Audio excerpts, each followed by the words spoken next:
na kwamba atatosha kuwa farasi ya kuweza kusumbua ile ulingo wa kisiasa, basi naweza kuwa na mazungumzo na wewe. We will have a conversation as usual. Itafika mahali ambapo tutaweza kufungua bunge la mwenyeji. Bunge la mwenyeji inakupa nafasi ya kuweza kuzungumza, pia kupiga simu kwenye studio na kuweza kuchangia yale mada ambayo tutakuwa tunazungumzia. You can call in and let us know where you're doing.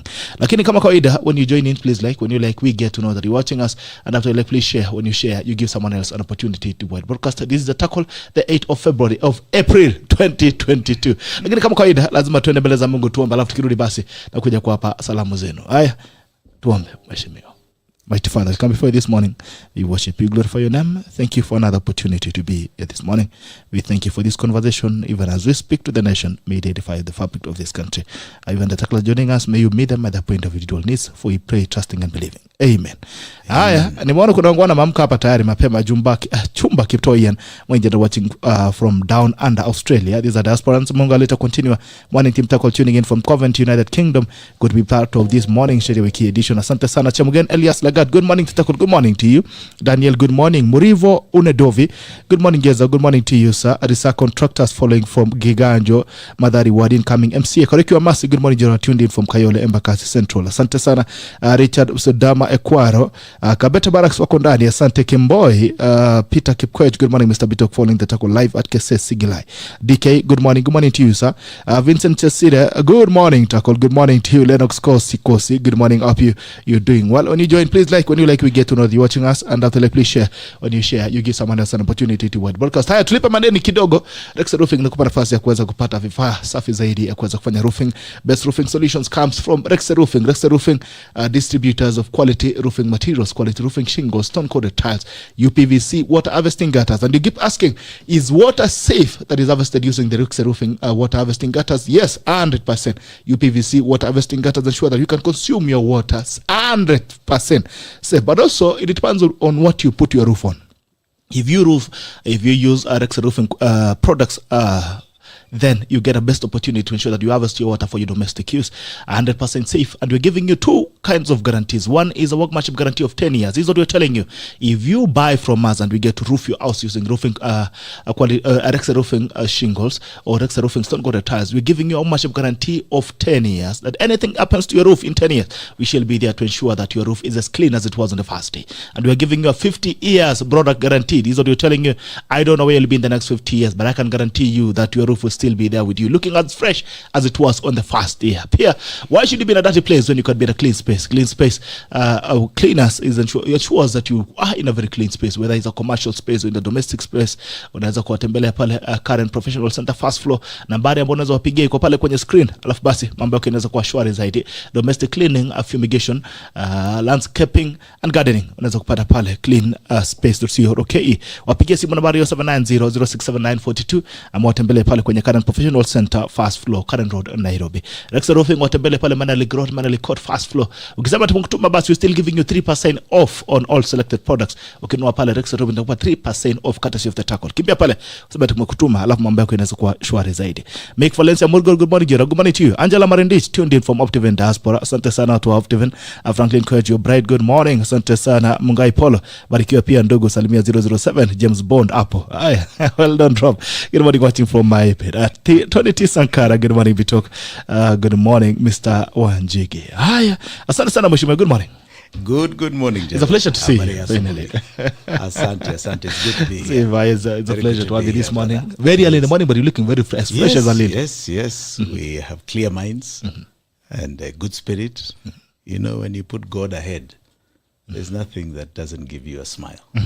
Asante, clearly. When I grow up and smile like you. Yes. And it's a pleasure to have you this morning. We've been trying to reach out to you, and thank you so much for honoring our invite. I think uliona kuna vijana walikuwa nakuulizia pale Twitter. Where is Wanjigi? Wanjigi yuko wapi? Hajaonekana kwenye tackle. Kwa sababu hapa ndio mazungumzo ya wananchi yanafanyika. This is where you get to speak to the nation. You speak to the citizens of this country, and they get to interrogate your ideas and your agendas.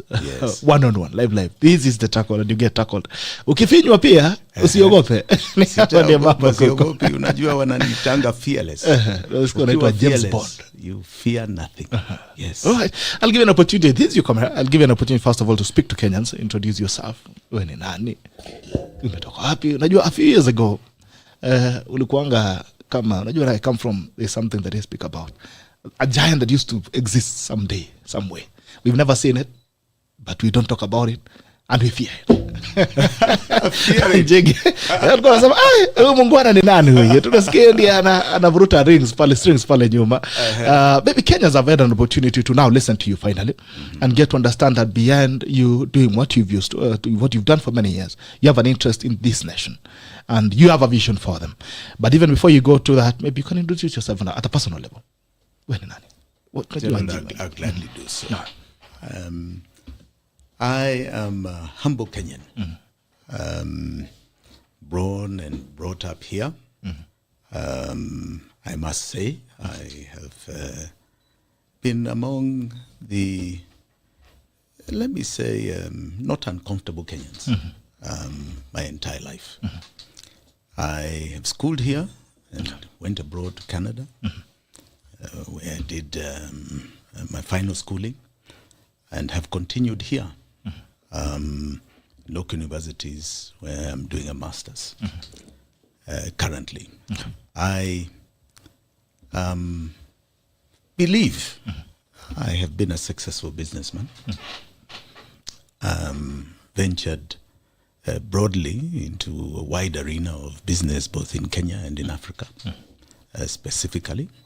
And I must say, I feel very blessed to be a Kenyan, very blessed that I have been born here, very blessed to be among the spirit that has always been in Kenya, because we are a great people, and I would not have wanted to be born anywhere else other than this good land of ours. We are truly, truly a blessed nation. Are you sure? Oh, yes. Kuna watu walisema eri wauze nchi kila mtu apewe yake. No. That is unfortunate. That is primarily because of leadership. But not that we as a people, 50 million of us, are not great. You know, this country and its borders were created not by us. It was created in 1883 by the British, who came and drew a line and put all our communities together. But they found a very blessed land here. And we thank them for putting all of us with our diversity in one box, because I am telling you, we have potential to be so great and reposition ourselves in the world like no other. Our challenge has been our governance. Our challenge has been the various challenges we've had of leadership ever since we got independence. And this is what we must address, and this is where we go from here as a nation. Yes. Okay. All right. And I want to remind you that we are live both on Facebook and YouTube. On Facebook, Gerald Bitok, and also on YouTube, Gerald Bitok as well. So you can join us on either platforms that you are active on, and you can also join us on Twitter as we're going to to share very short clips that are going to come. Mheshimiwa, hiyo ni wewe. Tumejua because of your background and all that. Are there some of the things that have inspired you about this country? That's something that you would pick and say when you think about this, about Kenya. I mean, it lights you up. Yes, the people. I can tell you. You know, I had an experience many years when I came back from school and I started my first business. One of my first businesses was to collect garbage in this good city. It started with a good friend of mine, a company called Bins Limited. I was doing garbage collection. And I always recall a very young man who lived very near here in Kibra. His name was John. He was the company messenger. John, for the period I knew him and worked for me, never ever missed work. Never? Never? He opened the office at 6 a.m.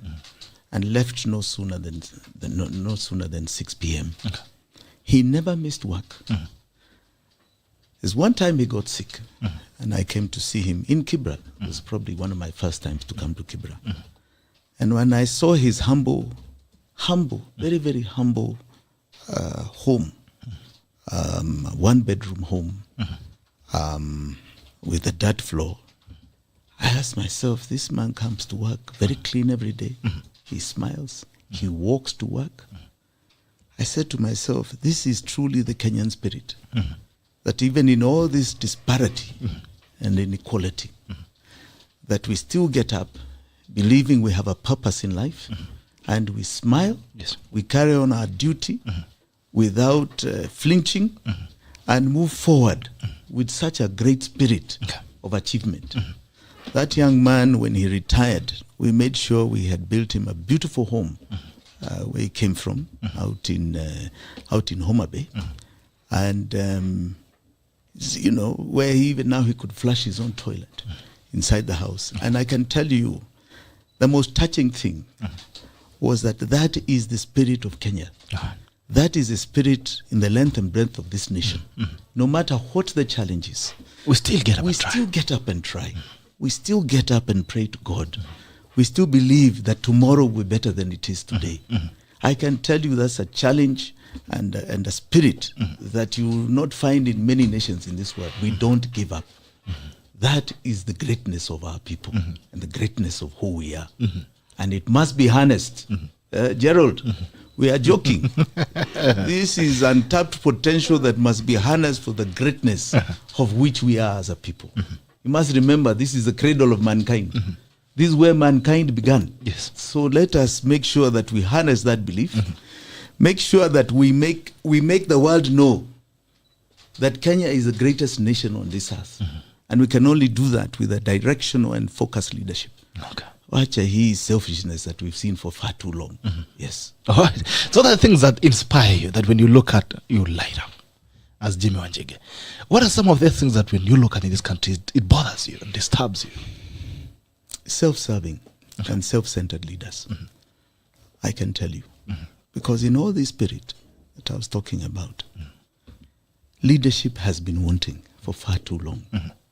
We see too many times and too many cases where leaders pretend they are selling us pancreas to our lives that are going to help us. But they really are just self-serving. It's just about them. You know, we are founded on the basis of sacrifice. Yes. There are men and women who decided at one time, and I can tell you this was a decision that was made 100 years ago today, 1922, when they decided that Kenya is no longer going to be governed by foreigners. That this land has a spiritual connotation, and that our land is meant for us, the African people. They got up selfless, out of experiences, out of the information, and they decided they are going to start a movement called Kikuyu Central Association. That was the birth of the liberation movement in this country. That led eventually to Mau Mau and Kao, and eventually our Uhuru. Those people got up and said that for the majority of Kenyans, there's nothing we are not willing to do, including our lives, sacrificing our lives for the greatness of Kenya. We got independence. There are those in the second liberation who clearly came out and said that for the greatness of Kenya, we did not replace a colonialist, Muzungu, for Muafrika colonialist. And we are no longer going to take the dictates of an African colonialist. Wow. And they sacrificed their lives, length and breadth of this nation, to give us the liberation and the freedom that we have today, especially in multipartyism, our second liberation. Those are patriots. Those were leaders that had focus beyond themselves. What we are witnessing today are characterizations which are uncultural to us as a Kenyan people, as an African people, and as just basic human beings. You cannot get up to be self-serving in leadership. You cannot be thinking about your own stomach. When you have today 63 out of every Kenyan hungry, as per the Kipra report. You know, I've been saying it's 53.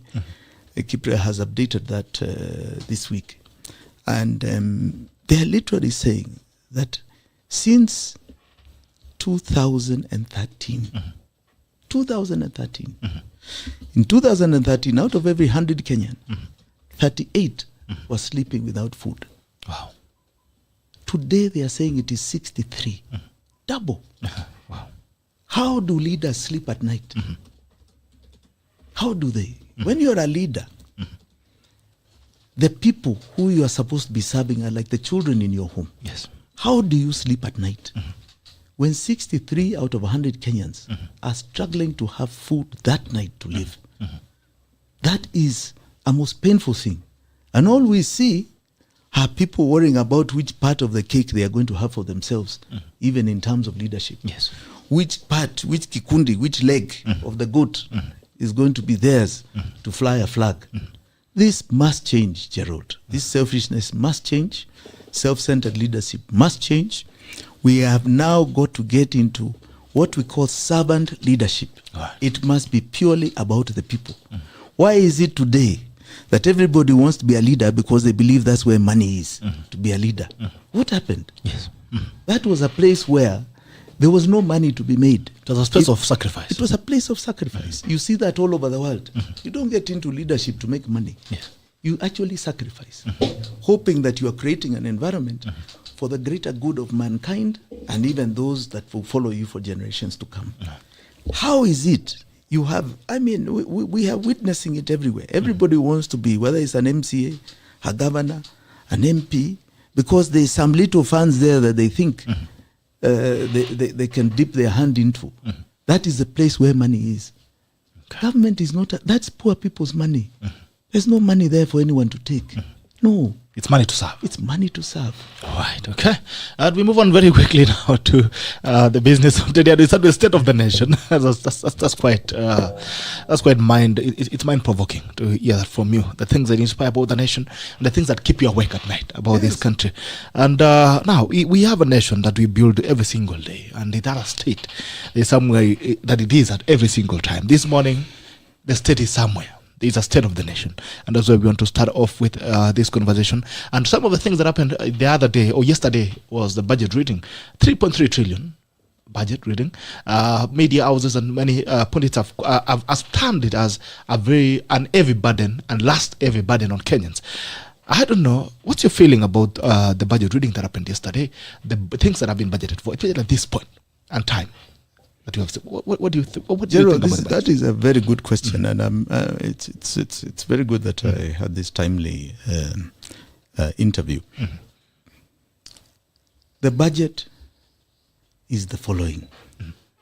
I describe it as pain, pure, unadulterated pain.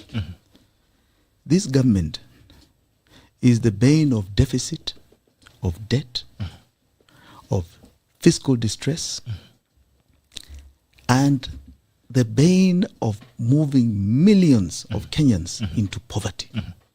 It has destroyed business, it has destroyed agriculture, it has even destroyed the very essence of patriotism, because you have removed in very many Kenyans their dignity to life.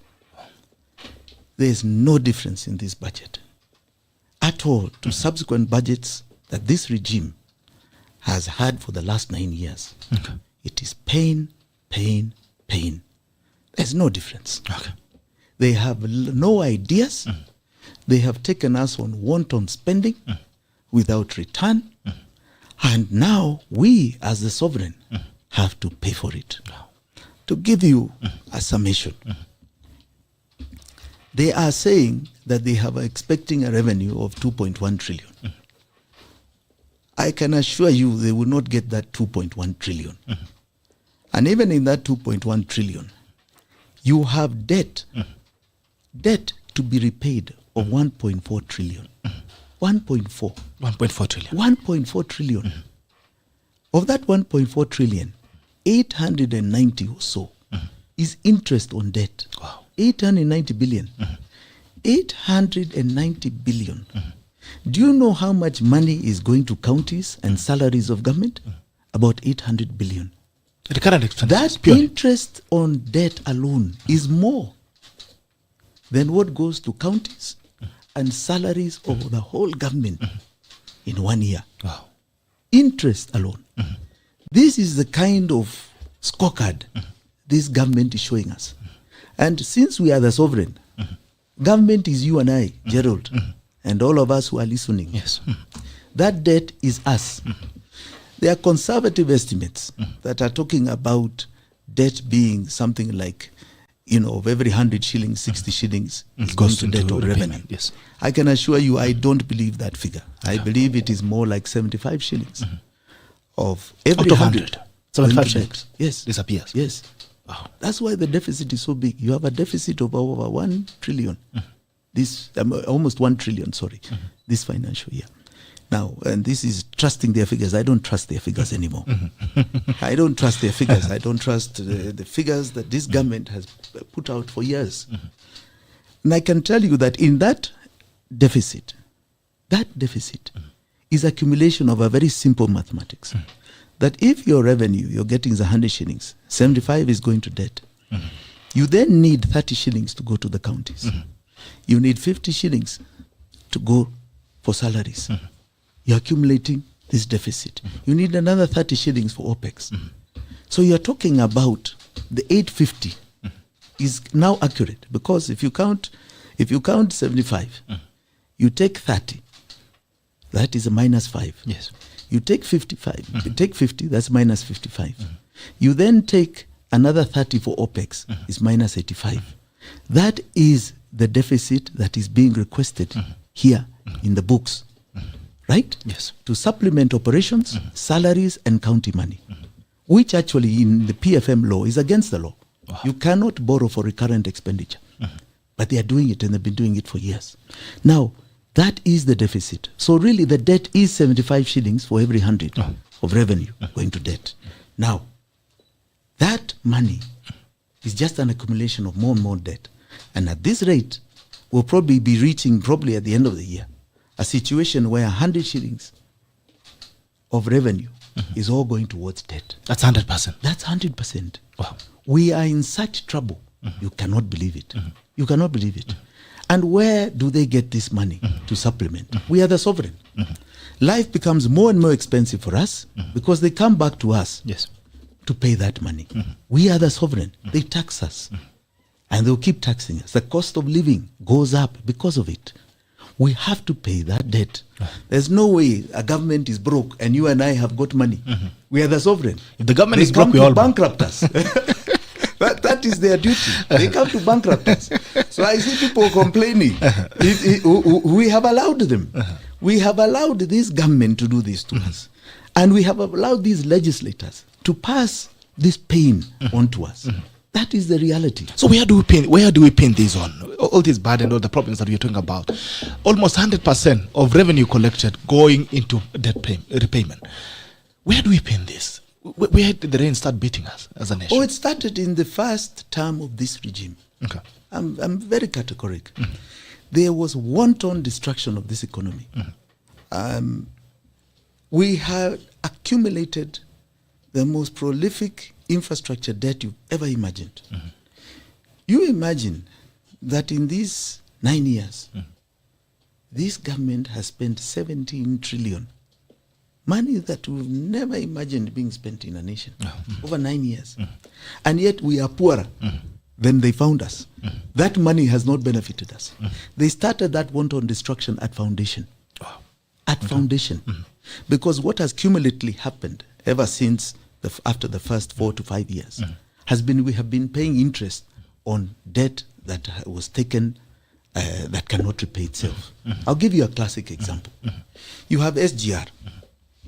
SGR is an accumulation of debt because this is the biggest project, infrastructure project, in fact the biggest project this country has done ever since independence. The biggest. It is 600 billion.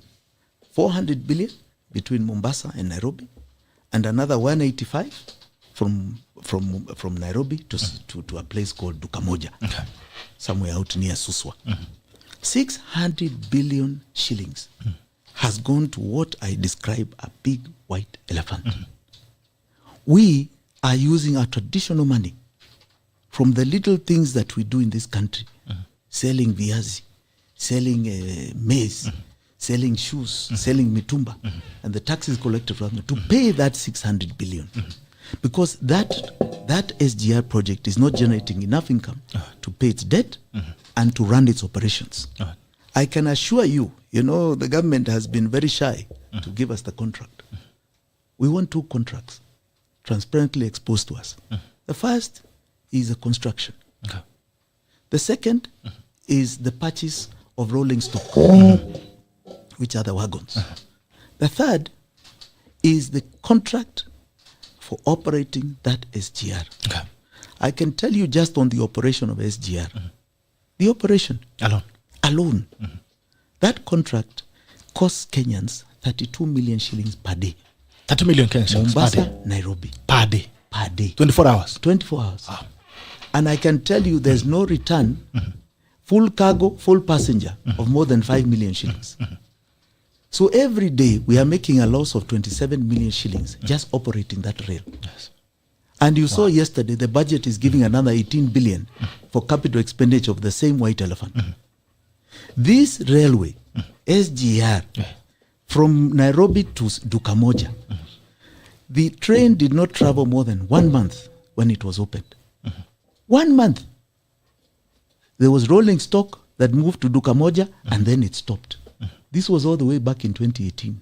Since that time, no rolling stock has been on that SGR. Wow. So you have 200 billion idle chuma ambao inaota jua. Hey, wapi huko? We need to do a tour. From Nairobi, you need to do a tour. You should see it kwanza from there. You want to cry.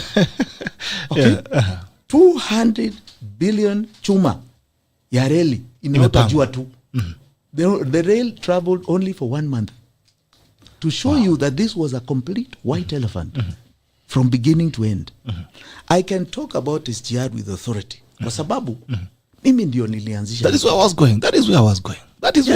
Mimi ndio nilianzisha. You've been rumored to have been the architect. Yes, nilianzisha. Unajua mimi. So ulikuwa na agenda gani? Biashara. I was not in politics. Nilikuwa nafanya biashara.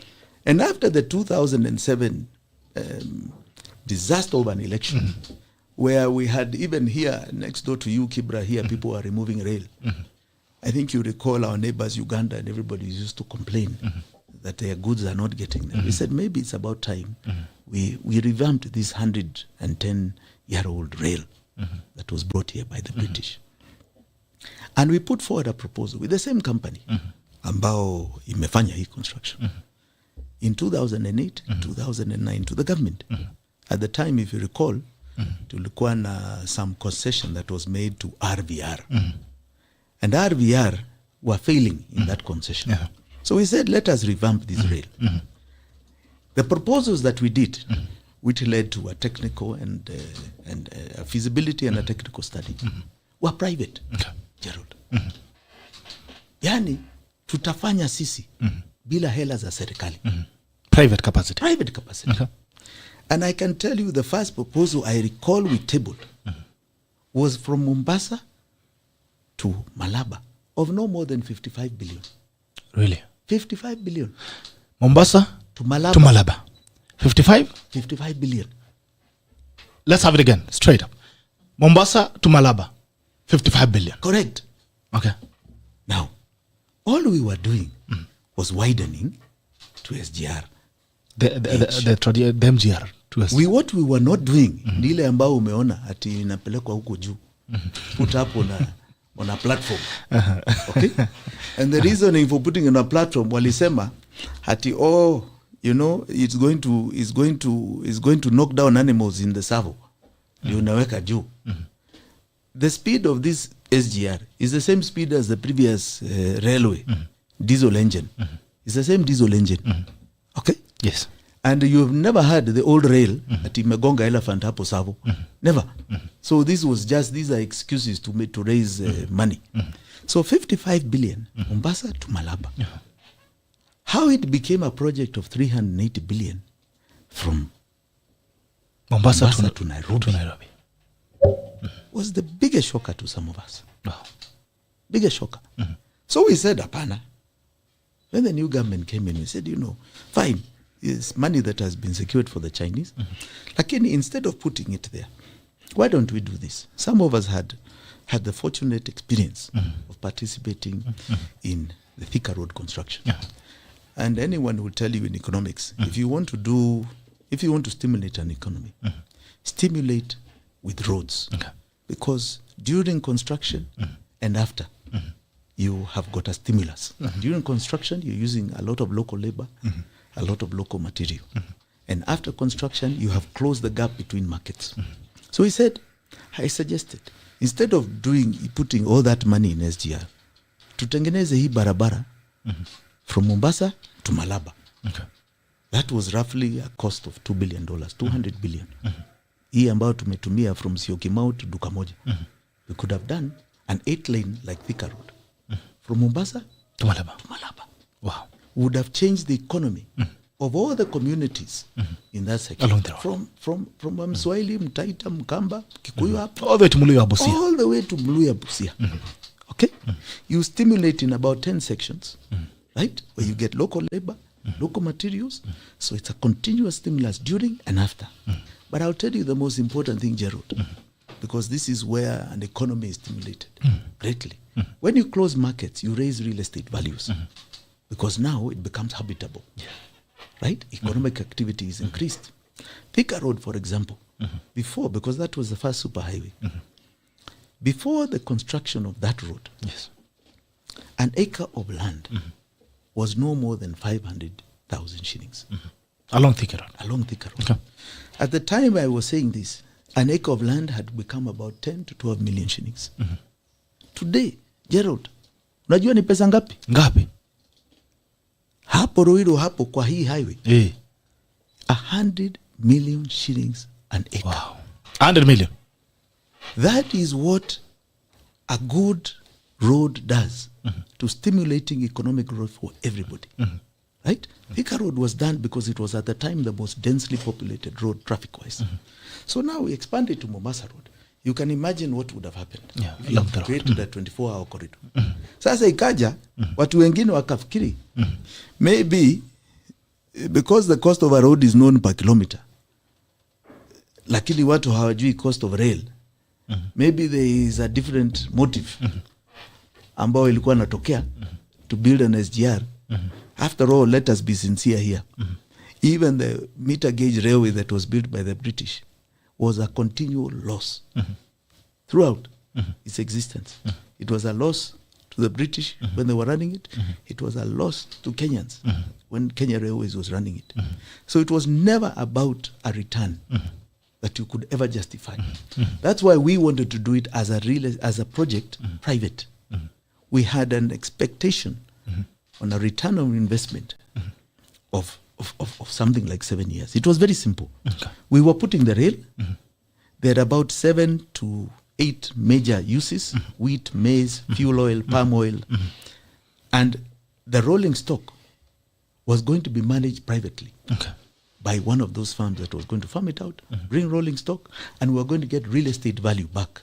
So it was a very good business, private business model. Government and us, you and I, did not have to pay taxation. Okay. That debt, 600 billion, tunalipa. Tunalipa. So when people start asking what is the cost of their living, that passenger railway levy is in nearly every single aspect of our bills. Okay. It is in our petrol. We are charged railway levy. Okay? It is in nearly every aspect. Whether you're using of it or taxation. not. Whether you use it or not. Iko hapo. But this is So Japan. people should not ask many questions. This government has put us in this mess. There's no, Wow. the buck stops right there. Nowhere else. The buck stops with the government. With the government. Yes. All right. Now, before I go to the last question on the economy, now on the SGR issue, it has been you had an opportunity to speak about it even when they were putting it up in 2013. The new government came in and said we were going to go on with the plan, but it was going to cost Kenyans a lot of money. Why didn't you save us, sir? You should have saved us on the first things. I said, guys, you're being ripped off. You see, I was dealing with good friends. And as I think there's been very clear history, I had a big part to play in the formation of the Uhuru government. And I was talking to friends. Okay. And when it became clear that they did not want to listen, we had an immediate fallout. Okay. Because one of the principles of which I assisted in helping this generational government, because there was a generational change of power, was that if the country saves them, because if you recall at the time, there was a big debacle, there was a big issue of ICC, Yes. that should the country save them, they shall do everything they can to save our nation. and lead us to national greatness. Okay. When you start making decisions such as this in SGR, you know you're being led to national disaster, not national greatness. And because they were friends, I was not about to be public. Okay. I divorced myself from the issue and wanted to be remembered clearly as away from that sort of wanton destruction of economy, and I opted out of any participation. And I said history will judge. Okay. We did educate a few people. We did educate some MPs and told them, please, this is coming to Parliament. These are the facts. And there were some voices at the time.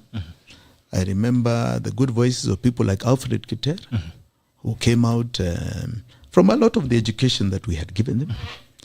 And they were vocal. And my friends were not happy with the fact that I seemed to have been toboring to a wider Toboa Siri. So I decided, let me keep quiet.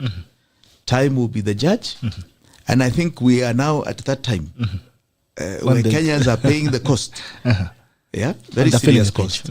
And I did choose eventually to speak because when this wanton destruction went on, because it did not stop there, I called my friend Raila Amolo Odinga all the way back in 2014, 2015.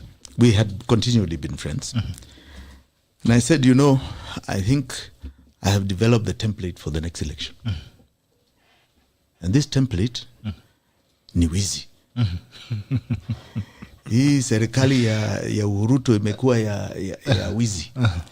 And the eventuality is that Kenyans are going to feel poorer in 2017 because of the wanton theft that's going on.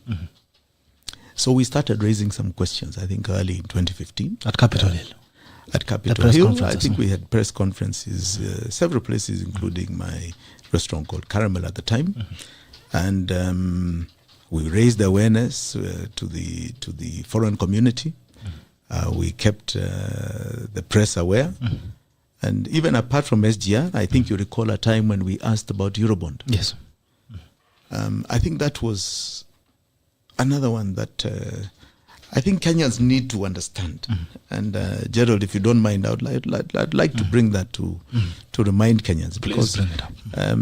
I feel the media fails us in many, many regards. They don't bring the issues at hand. Eurobond is a scandal, is theft that we have seen like no other in this nation. Maybe second to maybe second to SGR. The government in 2014 said that they were going to borrow 300 billion shillings domestically. And that was in the budget. And they decided that instead of borrowing domestically, they came up with an argument that they are going to free up domestic borrowing so that you and I have access to credit from the local banks. And as such, they will borrow a Eurobond. I can tell you, because those were my friends, they were still my friends at the time. Yes. I was very against that purchase of Eurobond from outside. I said the foreign exchange risks were too great. But they went ahead. And they borrowed the first 2 billion through Chase Morgan Stanley, US bank. I can tell you, ndugu yangu, when we scrutinized the same year, that $2 billion, we found, yes, $1 billion ilikuja kwa Kenya. 1 billion. Yes, what happened? 1 billion, 650 billion shillings of that went to $650 million of that went to pay a syndicated loan Kibaki had taken. Barclays Bank. So that went direct payment. 350 came directly to the exchequer account. So he said, okay, hiyo ni mzuri. He said, but what happened to the other 1 billion? This was where the first whistleblowing came. Yeah. So, I asked my friend, Raila Odinga, that I think we need to question this because something is funny here. I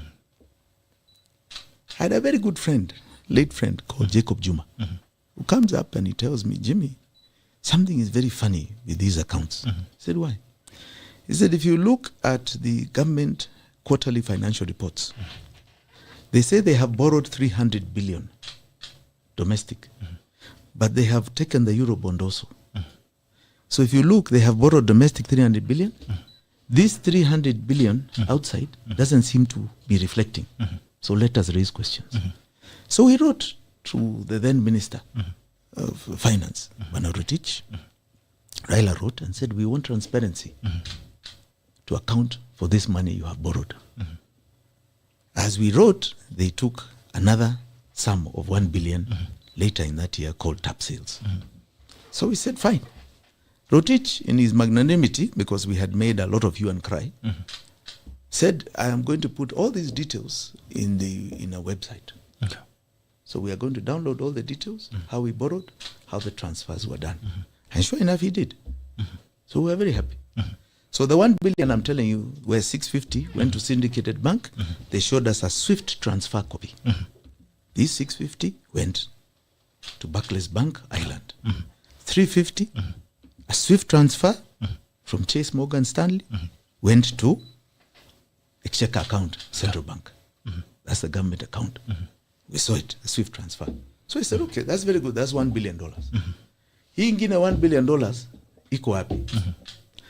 So he shows us another $1 billion from Citibank tap sales, which they took later. And that one, he shows us a transfer from Citibank all the way to Exchequer account. We said, okay, after hiyo tick. But there is a 1 billion here, Chase Morgan Stanley. That's missing. Iko wapi, that's missing. Show us the same SWIFT transfer. Then they say, oh, yes, we held, Chase Morgan Stanley held the money from May to September, and they transferred the money. He said, very good, show us the SWIFT transfer. Gerald, maajabu. Yeah, Musa. They show us the transfer, but they redact it. Wanaweka black. Wow. Black. I still have that today. Mahali inaenda. Mahali inaenda imewekwa black. Okay. So you see it has left the bank in New York. But you don't know where it has gone. We said, but we want to see it has come to Exchequer account. Do you know up until today, we have never seen that. The Auditor General, who insisted that he does an audit report, up until today, he has not produced that report of where that $1 billion is. You have the documents. This is now income. Okay.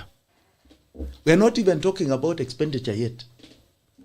That is income. Incoming 1 billion up until today. That's never arrived. That is 100 billion shillings. Wow. That we are paying interest on and paying principal. It is the most expensive loan in our loan book. Wow. We have never seen an account of that 1 billion. That is incoming. Now on expenditure, maajabu. Where was this money spent? I tell you, my friend, Gerald, one day we shall all write an amazing book on this. You know, you must understand that government receives its money marupurupu. Yes. Kidogo kidogo. We pay taxes. They collect little money from us every week. Every 2 weeks they account. Iko namna hii Exchequer account. So much from Kenya revenue. Little. Yes. When government receives money from donors, development money, it is also tied towards, let's say, a project like a road. It is paid per certificate.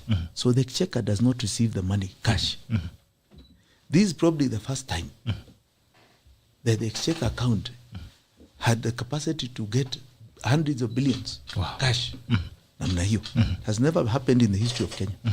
And I think there are some people who just could not see it coming into the account and not passing through their own personal accounts. And this is something I can assure you will one day be opened up. It has to be opened up because this is why, these are the reasons we are feeling the pain. This is why the rain is beating us every single day and will not stop until these things are dealt with. Gerald. Wow. Maajabu. Hata nimeshtuka. So ngenipea hata shilingi 500 ni panguze na jasho. Remember, Gerald, we are selfless. We are selfless. Wewe uko na koti mzuri, uko na suti mzuri, unakaa mzuri. Kuna wale ambao hawana chochote. Leo jana usiku hakulala na chakula. Unang'ara.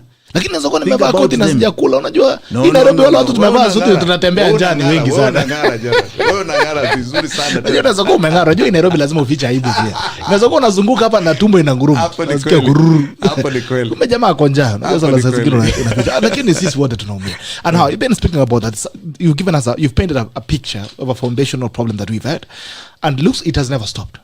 Right. But now while that goes on, you had yesterday the Minister of Finance, CS for Finance, Ukur Yatani. He said that the economy, and this is a conversation that has continued, even the President has spoken about it, on the growth of the economy. Yesterday, Minister CS for Finance, Ukur Yatani, told us that the economy has grown by 155%. Hizi manamba mnatoanga moja. Iko. 155%. No, hapo unasema uchumi ni mbaya. I laugh because I think these people, there should be a way of charging people for telling lies. For telling lies. They are living in a fantasy world. I don't think you and I wake up to every day or go to sleep to every night. Okay.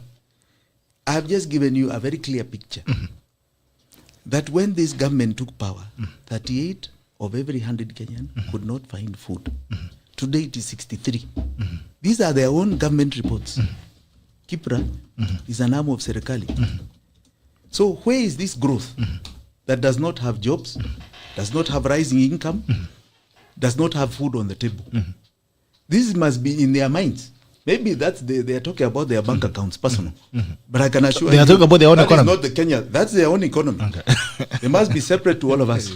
They must be. In the same budget, he says per capita income has doubled. Gerald, do you believe in the last 1 year your income has doubled? It has even doubled in losses, maybe. Doubled in losses. Maybe it's in the I don't know. yet more people are poor. Yes. So, I think let's be sincere, right? I don't think you should take government figures, especially these government figures, with seriousness. Yeah? I think they've been telling a lie for far too long. And if they think I'm talking out of turn, let the president, who promised the country that he was going to show us the SGR contract, let him table it. Tuone. See, those were his words. Atoboe. Alete tuone. Ama utatoboa. No. Asipotoboa utatoboa. Wacha mambo ya kutoboa, atulete hapa. That just tells you. Right? Because you've all allowed him to get away with it. Let him table that report here. Watu waone. Ndio tuseme yes, what this government says ni ukweli. And we can go on. The lies that have been told for far too long, are tragic. Because you see, you are affecting people's lives. Yes. Every day is a life for somebody. Okay? You do not destroy lives and keep telling us lies. This fantasy must end. And this is why some of us are very clear. We are talking about a movement called Itweka.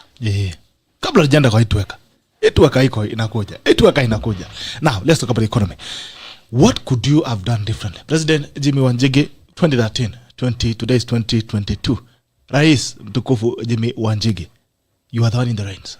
What could you have done differently? Well, I don't know whether you say could have done or will do. Let's start with what could have done. Okay, what would you do? Okay, what did you do different? What did you do differently about the issue of the economy? Because when you talk about will do, in other words, that if we remove the last 10 years and talk about when Kibaki left power, Kibaki left us a very well-structured nation. We had a new constitution. We had a booming economy. I think we had almost reached we were at 7% growth rate. Ya ukweli sasa mimi kama hii. Good.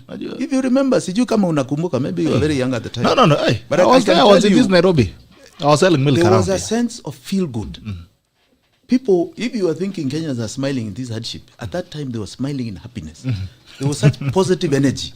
People were feeling good about being Kenyan, being patriotic. We had a new constitution. People were looking forward to devolution. They were looking forward to a structure, of growth. In fact, we used to say we are now on the runway about to take off. Right? All the digital leadership that was coming in, because you remember the time we had a msemo digital analog. Tumetoka analog tumeenda digital. Tumeenda digital. Sasa what we wanted as a younger generation come into power, all they needed to do was tweak what Kibaki had laid down. But it seemed the intention was to completely uproot it and start afresh, or go back to analog of the most analog. So let me say, let's talk about what needs to be done from today, because that is where the challenge is. I can only talk so much because, a lot of what we want to do is bring it up in our manifesto. Na unaona kuna plagiarism mingi sana, unazungumza kitu unaona wengine wanaichukua unaona wana launch mbele yako unasema so we have to be a bit careful. The first thing we need to do, and it is something that we need to understand, is that this is no longer the government that everybody imagines that is talking about distribution. It's no longer about cutting up the pieces of a pot or a pie and distributing to Kenyans. It is about increasing this pie. It is about making this pie bigger and bigger. So baking the cake, baking a much bigger cake for the nation, and making sure there's a cake for everybody. That is where the challenge is. It is called boosting productivity. We must boost productivity, because in productivity you have growth, you have wealth, you have jobs. The second, which is fundamental, is that you must bridge the gap between the poor and the rich. There must be social mobility. This gap must be narrowed. If not closed. I mean, 63 of 100 Kenyans do not have food. This is 2022. We are not talking about the dark ages of 100 years ago when we lived like hunters and gatherers. This is 2022, when there are people who are struggling to find food. This is not the Kenya that was envisaged by our forefathers. We must bridge this gap. And I can tell you it's very basic. It starts from a child. A child. There was a very good show on KTN the other day. It was talking about infant nutrition. Right? The first 1,000 days of a child are the most important for brain formation. If you do not get a child that has proper nutrition in those 1,000 days, they have stunted brain growth. Stunted brain growth. So somebody of 35 with stunted brain growth is acting like they are maybe 15. So you have 2 million kids. You imagine over the last 1 year that in those 1,000 days, right, did not get basic proper nutrition. They have already been disenfranchised from the rest of us at that early age. Now, these are the social mobilities we need. We need to start at that level, right? It's that basic, okay? Because ndugu yangu, why should your child have proper nutrition na wengine hawana? And it's not difficult, right? Instead of spending money on SGR and a lot of these useless white elephants, all you needed to do was increase community health workers. Make sure that there is, I think they've taken an average of something like every home, every village, every homestead should have at least one community worker for every 200 people. Right? So that they are able to go and visit them when they are, before they give birth and when they do, to make sure the child is nurtured, right? In those years. That's how basic it is. 1,000 days. 1,000 days. I'm just talking about one aspect. And I can tell you we can talk about this subject for a very long time about social mobility. The next is that we must get into our governance and efficiencies. Corruption cannot be a way of life. In fact, I had a friend who was telling me her 2 daughters were having a debate, and one was asking the elder daughter, "What is corruption?" And the elder daughter answered, "That is the backbone of our economy." Wow. You know, What a shame. This is the biggest shame on earth. That is what we are known for. That has become, people have made it like it's our DNA. We must make a very clear effort to ensure that it is completely eradicated. And I'll give you a case in point. It's not rocket science. It's not. Corruption exists where you have face-to-face contact. Without it, it's very hard for it to exist. Reduce face-to-face. Why do you have to go physically to get a license for something, to get a passport for something? Today, we are in the information age. Everybody's got a phone and a smartphone. That, nearly everybody. Why are we not reducing face-to-face? Why is government a place to queue? Why? Government should be a place of efficiency, right? Reduce the bureaucracy and efficiency, increase efficiency. On our phone, with M-Pesa, Airtel money, we should be able to get every single thing that we need without meeting anybody.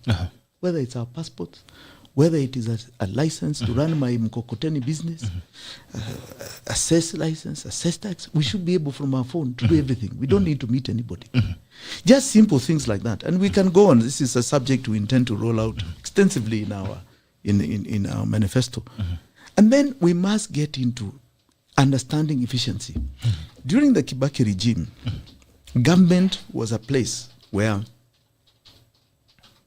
there was something called performance contracts. You are a government officer. You have senior authority, senior responsibility. You must show within a particular period of time your performance vis-a-vis your mandate and your budget. Yes. I'll give you an confano because those things are not being done anymore. I am Minister of Roads.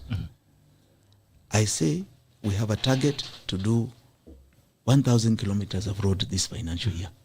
I need 100 billion shillings, for example.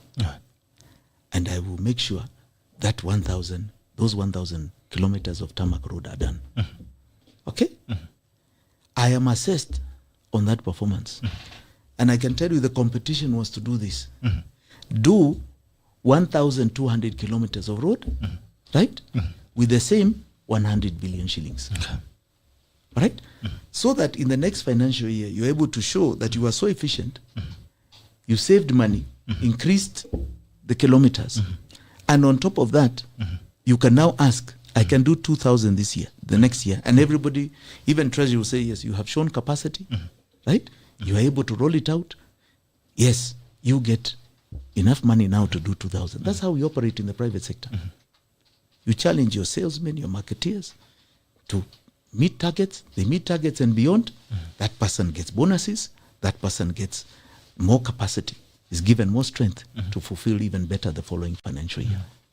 You never hear of that today. You never hear of it being accounted. Government is about performance. It's not about talk, writing up endless documents. This is you're in the business of making sure that Kenyans, their Kenyan lives, right, are enhanced, that Kenyans prosper. Where is this measurement? Where is it of? These are simple templates that are not being done today. But I can tell you more than anything else, and this is, I'll talk more when I talk about Itweka. We adopted a very archaic system of governance from the British. Right? It was never about the people. Never. It was about the people who are governing over the masses. Wananchi were subjects. And that has never really changed. And this is what we must change. That is fundamentally what will change this nation. And this is the time to do it. Wow. Okay. On the issues of corruption, that's a very sad answer from a child. That is our backbone of the economy. And also reminds us, when we lost, back then we could lose $1 million in government. It used to cause some serious ruckus. People would be like, money has been lost. We need to get back our money. These days we lose $1 billion and we sleep well. I mean, nobody cares. We lose $2 billion. The president says we lose $2 billion daily. And we laugh about it and we continue. It has become a part of us. We are so used to it. We keep stretching the limits of corruption. We keep raising the bar. Now it's 2 billion. Tomorrow it'll be doing 5 billion. And we'll be happy as a nation. That is sad. Now let's talk about Itweka on your NDC. I don't know if I spelled it well, but it work. Right. You Yes, spoke yeah. on it on your in your NDC. You spoke about Itweka, and it has been a conversation that has kept going. What is Itweka? What did you mean by this? You know, just before I go to Itweka, you said something I think I would like to comment on about the president talking about 2 billion. 2 billion shillings lost per day. And he still insists he is in office. The buck stops with you, Mr. President. If you are unable to tap and stop the leakage of a government you are running, you should have left office long time ago. We are looking forward to your exit, August 9th. Asante sana. You are going to be on record as probably the worst president we have had since independent Kenya. Now, on Itweka. Itweka is a concept that is very Bantu, let me say. Because Bantu have various initiation processes of generations. So it's a very Bantu concept. But bring it closer to home, to my own gamer community. Itweka was a moment when one generation told the generation that was ahead of them that I'm sorry, you have failed to lead the community as they should have been led. Your rule, your leadership has brought us famine, has brought us disease, has brought us war, has closed trading routes. And now your time is up. You have to go. Hand over the reins. Even though people may not be ready to the next generation. I'll give you an example, a very basic example. In the Gikuyu, the custodian of seed for planting was always the grandmother, because she knew how to store. She had institutional knowledge of how to store with ash and so on, so that every planting season you'd go to her and you'd get enough seed so the community can eat, can plant and get food. Now, Itweka meant this, because the graduation to be a stage sorter was a grandmother. You had to be a grandmother. Itweka said, I'm sorry, now the younger girls, transfer that knowledge to the younger girls. They are no longer, they are not grandmothers. But now I'm sorry, you have all failed us. Transfer that knowledge institutionally, but now go and rest. So Itweka was a taking over of a younger generation because the elder had failed. Yes. And it was bloodless. It was not it was That's not not a coup. blood. It was not a coup. But it was a clear understanding that this time has come. And of course, you know, the younger were always more. Now, in 1922, 100 years ago, was an Itweka that lasted 4 years in the Gikuyu. But it was synonymous to an Itweka that was happening in the country. That was the formation of Harithuku's Kikuyu Central Association. When Itweka was happening in relation to the rule of the British, we had just begun colonial rule in 1920. In 1922, people said, no, this cannot happen. 2 years of being made a formal colony. We said no. The Itweka in this regard of present-day Kenya is beyond community. It is for all of us. The country and the government must look like the face of the nation. We adopted a system of governance, as I was saying earlier, from the colonial regime that was about those governing over subjects. So you have instruments, okay, that are not about the people. It's about Mkubwa being in charge over us. We must now break that umbilical cord. We have tried to break it subsequently since we started democracy. But you can see that even at the end of all that, these shackles are still there. There are still ways a government decides they are going to ignore court orders. A government decides they are going to use a policeman to nyanyasa you. This is now a time to say, I'm sorry. We are tired. We are tired. This system does not work for us. The people must now gain more and more control. We have tried it with multipartyism. We have tried it with the new constitution. And yet, for some reason or another, right? Somebody decides somewhere they are going to do an SGR. And Wananchi cannot say no. because Parliament Parliament is also compromised, right? And Wananchi cannot say no to wanton destruction to the economy, but they end up paying for it. We must now reach a stage where now people are saying we must have veto power. We must have more strength. So Itweka is this, Gerald. It means if the country today is 76% young people, how is the government not 76% young people? From day one. From day one. So I can assure you, my government, from day one, in its leadership, in its instruments, will be 76% under the age of 37. Because that is the face of the nation. The government must look like its nation. You can't have dinosaurs who are 1% of the population leading, governing 76%. It's not possible. Right? So this is their time. And there are those who will say, oh, that is ambitious. Young people don't know what they're doing. This is the most ludicrous thing.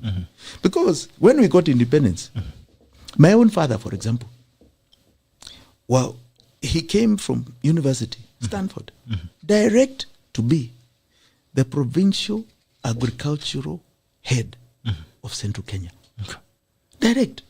Provincial agricultural head. Straight from He Stanford. then went to director of settlement. What experience did he have? Straight from college.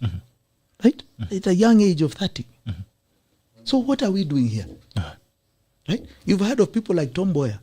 By the time people like Tom Mboya died, at the age of 39, the man had been head of labor movement. The man, even though he did not go to university, one of the brightest Kenyans we've ever known, had been a minister, had been a very successful politician, was recognized worldwide by the time he died at 39. So this thing that people need experience. You need to live longer to leave a legacy. Let me assure you, okay, the young people we have today were given a promise, and parents have struggled to ensure that their kids go to school, have a basic life, and they've struggled. Our mothers and fathers have spent sleepless nights ensuring that they find little money, right? And to them a lot of money to take their kids to school on the promise that if they get educated, they are going to live a better life than themselves. And today they are tammacking here all over the country, right? They are doing things that are most frightening. 5.4 million unemployed Kenyans, right? That is again the legacy of this government. 5.4 million unemployed Kenyans. How are you going to absorb them? How are they going to create? This is their world. They must start taking charge of their world. And it starts now. When we got independence, there were people who used to say, Africa cannot rule. Hajui. No, let Mzungu continue. They are going to be the same doubting Thomases today. I am telling you that is not true. I've never seen a more creative, more ethical African than the Kenyan. We work hard. We have aptitude, right? And I can tell you we have resilience beyond your imagination. Give them the challenge. They'll do wonders. All right. Right? Okay. Secondly, with our governance structure, how do you have a system where today the provincial administration and security can ignore court orders, are not accountable to Mwananchi? The only accountability they have is to an IG or somebody who orders them in the rank and file. We are now going to bring a very different system of governance. I'll give you an example. And I'll say it here. Because this is what Itweka means. Yes. We want to give people more and more control of their lives. More and more control of their lives. Day one. It's no longer about a president who may be magnanimous, like Kibaki was, or Jimmy would be. This is about people feeling they are more and more in control. In America, you have a system of governance where a sheriff is like the head of a division. He's elected by Mwananchi. He can be a civilian. He can be an officer of law. But he is elected by Mwananchi. That system must come right back here. Where you have an OCPD for example, who is elected by mwananchi in that division. Okay? And I'm telling you, elections can be conducted on our phones. Let us not make it, so make it like it's a complicated thing. It's just that the powers that be don't want it. Okay? Because then it's harder to manipulate. You can very clearly, you imagine, Jero, unasema I want to be the head of this division. Wewe civilian, I want to be the OCPD. Yeah. You tafuta votes. And we say every 5 years after election, right? Following year after an election, you get one term on a core division, OCPD. Now you are civilian, put up there in charge of OCSs. And you can be a police officer or you can be a civilian. But the people elect you. You are accountable to the people. Okay? As well as to your oath of office. So your the way you conduct your job will be that at the end of the day, I'm accountable to the people. To these people who are going to vote me in or out. Yes. And we say you put a recall clause of 2 years. Right? If I'm failing, if crime has increased, or wananchi are being harassed in stations, I'll be removed. Because I can tell you, as I'm sure you have heard this story before, the harassment of ordinary mwananchi by police in police stations is beyond your imagination. It's just another tax. And this is where you start curbing it, where you make them more and more accountable, right, to the people, and the people are more in control. A chief down in the village, why is he appointed from Nairobi? Why? A chief is a very critical social element. Right? They sort out disputes. They sort out crime. Right? They're in charge of the smallest nyumba kumi. How is that person not elected by the people there? They know their people more than anyone else. Why are you deciding from Nairobi? For them. So the people now need to get more and more of their reign. Power to the people. Power to their hands. Because we have done that in the constitution, but government keeps usurping it. So the instruments which they usurp it, we take them away now. We must have veto power on expenditure. You recall when there was the government, I think, I remember the government saying that they want to take money from IMF, and they got the money from IMF. You had a people's petition that led to billions of Kenyans signing and petitioning to IMF, don't give this government more money. Unfortunately, a petition is just a petition. IMF ignored it, and it has no place in law. We must have a way, right, of veto power on these elements that are causing us pain, that are being decided somewhere else.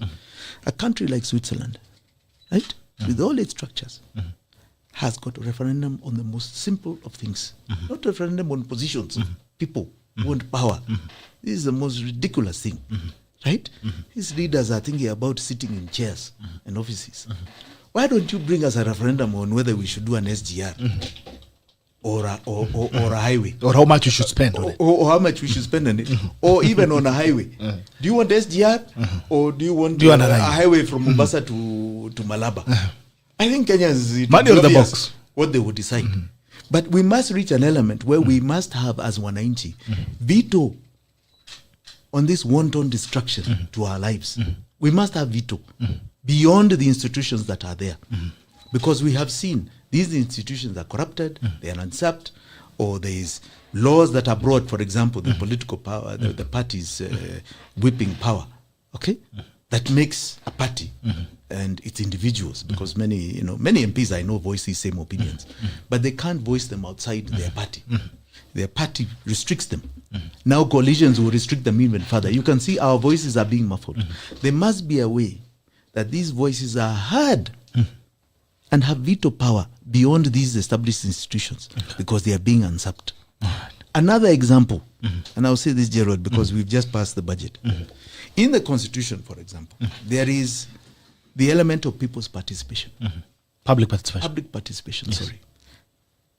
Did you know when it happened? Sina habari. When do you uko kwa maneno ya habari? Sasa mimi sijaitwa hata kuambiwa, hata kama mwananchi, hata mambo ya habari. Mimi kama mwananchi sijaambiwa hata kuja hata useme unataka aje maneno. You'll find that information is in the Treasury website. How many people are going to look at the Treasury website? That information is in a gazette notice. That information, when they talk public participation, why is it only Nairobi? How many? It assumes. In fact, it doesn't assume. It's making sure you don't participate. Yes. So they don't give you the information. By design. By design. Okay. We must find a way of saying this can no longer happen, but it's no longer participation. We must have veto. Right? This must be information that is across the board on all our platforms. We should be able to get that on our phones. They all know our phone numbers. Why do we not get that information? Right? Why do we not have an element under which we can say veto? Because I can tell you, if we could veto, if we can reach a critical mass to veto, we would go very, very far. Yeah? Government will be very careful about what they put out for us to consume. Very, very careful. This is what Itweka means. We are now taking back the reins. As you usurp institutions, as you usurp our constitution, we are going to give more and more power to ourselves, to the people, to a point that you will no longer be able to subject us to your wanton destruction of our country. That is Itweka. Did you see an Itwekai's Kenyan yesterday at the Rambe Avenue, who was arrested for saying that the country is ready for an Itweka moment? Yes, he did say that. The budget, alisema budget jamaa kabebwa juju. You know, Gerald, why is he being bebwed? These are the same police I'm telling you. Kama OCPD is elected by Mwananchi, that man would not be picked. He would not have been arrested. He told no, he has freedom of expression. He is alone there. He can pick it. He can talk. It is in our constitution.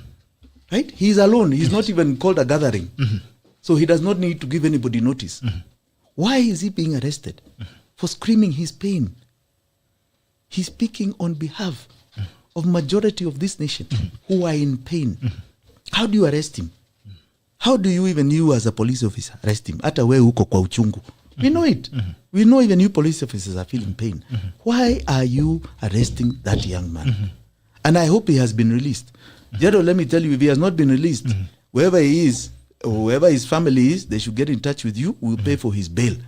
Right. He is charged. You got it. If I think the guy was called Kimani. Kimani. If you know the gentleman and if you know whether he has been released or not, if he has not been released, please you can contact me. Unaweza nitumie ujumbe. Alafu tuweze kuona vile anaweza. Mheshimiwa amesema ako tayari kumsaidia. And now it speaks on it because few Kenyans actually speak about this. There are people who sit somewhere and say, you know, someone else should talk about this. You know, someone else should demonstrate and all that. Someone else should go and pick it. Someone else should make the screams that we are making. Someone else should be that gentleman who was arrested on Rambe Avenue. I mean, we have a class of Kenyans that feel like it's somebody else's problem. As long as I can have my food, I can go to work and all that. It's not my issue, you know. Go and talk about it. Do you think this country is ready for an Itweka moment? Do you think we are ready as a nation for an Itweka moment? Yes. Yes, I do. Gerald, I really do. If you look at recent history, these demonstrations have been there. Yes. The problem is they've been quelled so fast. You remember the Boniface Mwangis. Yes.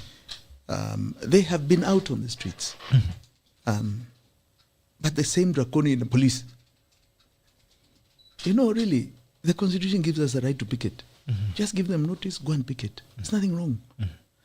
But you can see the police usurp the law. And they've caused it like it's something of pain. There's nothing wrong with demonstration. Yes. As long as they are peaceful, there's nothing wrong with voicing. That young man yesterday did not have a stone, did not have a weapon. He was just voicing his opinion. Yeah, he was speaking. He was voicing. We are ready. And those who feel or have doubt should now understand this is the time to take control. If they don't do it now, it gets harder and harder and harder. Because when dignity keeps being destroyed, you lose your sense of self-worth. You get used to it. You become less sensitive. You get into Stockholm syndrome. And you don't even care. And you don't even care you don't care. You know? You don't even care that you don't care. You don't even care that you don't care. And this is where a lot of our young people are. Now, kuna jamaa ito Juliani alisema ni kubaya mpaka ikiwa kuzuri tunashindwa ni nini mbaya. We must come out. This is our time to come out. You know, the last elections, because, you know, we have always had hope that elections will be turning points. The last election, we went very far as a nation. We had a Supreme Court that nullified a presidential election. the third in the world ever, the first in Africa. It tells you that our reforms were working. The reforms that were put in the judiciary, in our constitution, and the reforms that we did in the Electoral Act. Okay. Now, even as we did that and succeeded very well, we went on further to an election we saw and witnessed that made people feel, does it really matter anymore? The second election that we all witnessed was an election that had the president competing with the turnout. Okay? And I can't remember which one won against the other. Okay? But, we all know nobody showed up at the polling station. Yes. But we were shown some figures. So now, these are the things that take people's... What difference does it make? We don't even show up, but you put numbers on a board. Does it matter? You go on further, right? Where we take Raila Odinga in complete defiance, something that everybody said is treasonable, can never happen. We all assemble at Uhuru Park. And then the 30th of January, 2018, Raila Odinga is sworn in. Something that has never happened in the center of the city. No matter what anybody said, I can tell you, it started at the presidency. I think you saw it somewhere in South America. But even the US, I think it was, what was it? What was the country? Where the US came out and even supported the president that was sworn in at a similar occasion. It was Maduro against Maduro. Where they came out and said that's the government they recognize, the one that's been sworn in like at Uhuru Park. Now, we reached that level of defiance where we are saying, fine, the systems are so rotten that we have defied to that degree. But where does it end up? It ends up in a personal handshake that again takes away the spirit of Kenyans. That after all that, you just go for a personal handshake and people don't know what they have won out of this. They don't see what they have gained. That IEBC has never changed since 2017. There have been no reforms. I have never seen an audit on that election. Right? What exactly happened? The court said there were irregularities and illegalities in that presidential election. Have you ever seen an audit, Gerald? John. Nothing has changed. That's the same one we are relying on this time to bring us change. I mean, let's be serious. So where Kenyans have always felt maybe elections bring a change, I think even Kenyans, that's why you're seeing huge undecided voters. That really, are we really going to get change out of an election cycle? The only way we are going to get change is by understanding that we need to take power in our own hands. We need to create control as the citizenry of this country. We need to come out and demonstrate peacefully. We need to come out and make sure that we participate in this election so that it makes it harder and harder for anybody to rig it. But even more so, we need to be clear that if they try anything, we are also prepared to make sure they do not get away with it. And we are prepared to make sure they do not get away with it peacefully, as we did in 2017, because we did peacefully. The people who caused violence were police. Again, that instrument of oppression that the Mzungu brought to us. The police that is an instrument of oppression. Okay? They are the ones who shot innocent Kenyans. But otherwise, Kenyans were very peaceful. Okay? We must come out and participate. We ignore this process. We are saying the pain continues and will continue for generations to come. And the frightening thing is that when it does, it always snaps. Every country reaches a boiling point. Even Kenya has that capacity. We don't want to get there. Okay. Now, moving to what you already mentioned and almost touched on it. You are in ODM. You've been in ODM for all this time. You've stood with them in NASA. We saw you eating tear gas in 2017. Yes, the first time we saw the police raiding you. There's a lot of crazy things that are happening. At some point they said you were hiding Baba. We saw you also swearing in Baba. You see all these things. You were a presidential candidate on the ODM ticket before, of course, you moved to Safina, where you're now running on its ticket. We saw you in Kasarani with those guys in black, the gentlemen in black, boys to men. They threw stones. I mean, we saw all these things happening. I mean, it looks like you were ready to go through the thickest and the thinnest of paths with Raila Odinga. and you seem to have some level of I don't know what to say. Is it ideological or passion for this man and what he stood for? But I don't know what made you stick in there. But one would wonder, after going through such experience with one person, with a man, a gentleman, and what happened? No, what happened between the two guys? The other day we saw you've spoken your mind about your association with him. Again, you've spoken so passionately about what he stood for in 2017, and that you went to swear him in as a people's president. And you've given us a reference of a country that has accepted such a way to take a president who was sworn in by the Wananchi. Now, what happened after all that, Wanjigi? Gerald, this is a very good question. Gerald. This is the point we should be crying. And yes, yes. And, I love this nation so much that we honestly have a major leadership credibility gap. I told you I participated greatly in the first Jubilee government being formed. And if you recall at the time, the challenge was the ICC. The challenge was peace, because we had come through something we never thought in this nation would see, the 2007 post-election violence. Yes. Where you had, thousands, hundreds of thousands of displaced Kenyans, and thousands lost their lives. 1,400, 1,500 people lost their lives. So I was very keen on ensuring that, in fact, it's a request of my two friends that I helped, let me say, usher in, nursemaid, a process that created the first Uhuru government. And I can tell you, I did it with passion and heart, knowing that especially the two communities, if they can come together and have peace, this nation, no communities will fight. Because that had long been coming. There had been a lot of brainwashing from the previous regime's period. I was also keen that a new generation of leadership was going to be ushered in and turn the country around. As I've said earlier, we were greatly disappointed. So I myself decided to reach out to Raila, who was analog in 2013.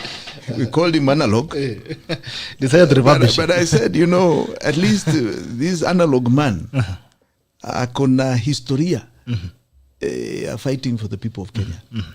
He had stuck out his neck in the second liberation, had suffered greatly, and was a hero of the second liberation, amongst others like Ken Matiba. And told him, we are at such a stage that what is being done must be corrected, must be stopped. I can tell you that in all the discussions we had to the runner-up of the 2017 election, I was very clear, and he was very clear. This was not about nusu mkate. This was about winning the presidency. That's why we went all the way to swearing in. January 30th. The handshake was the shocker. Let me tell you, Gerald. Unajua sisi, maybe we are fearless, but I can tell you, we had agreed. Ya kwamba, after the swearing in,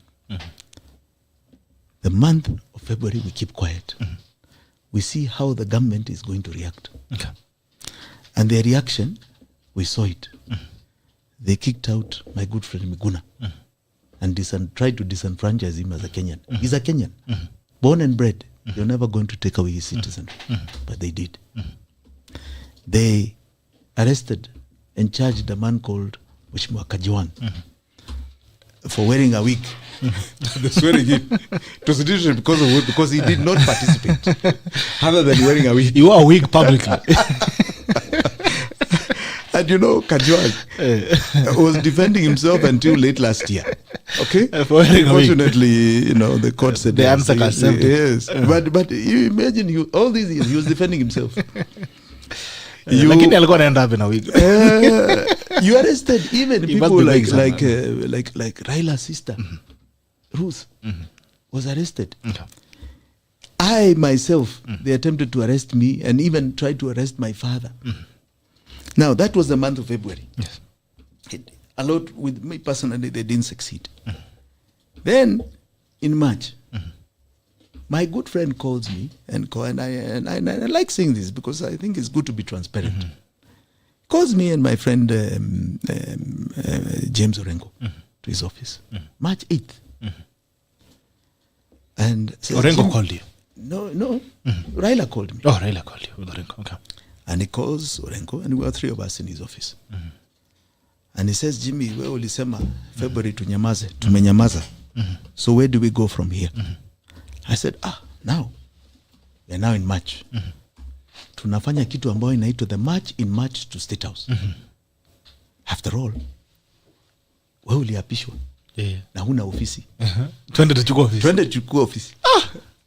Jimmy na upendange maisha yako.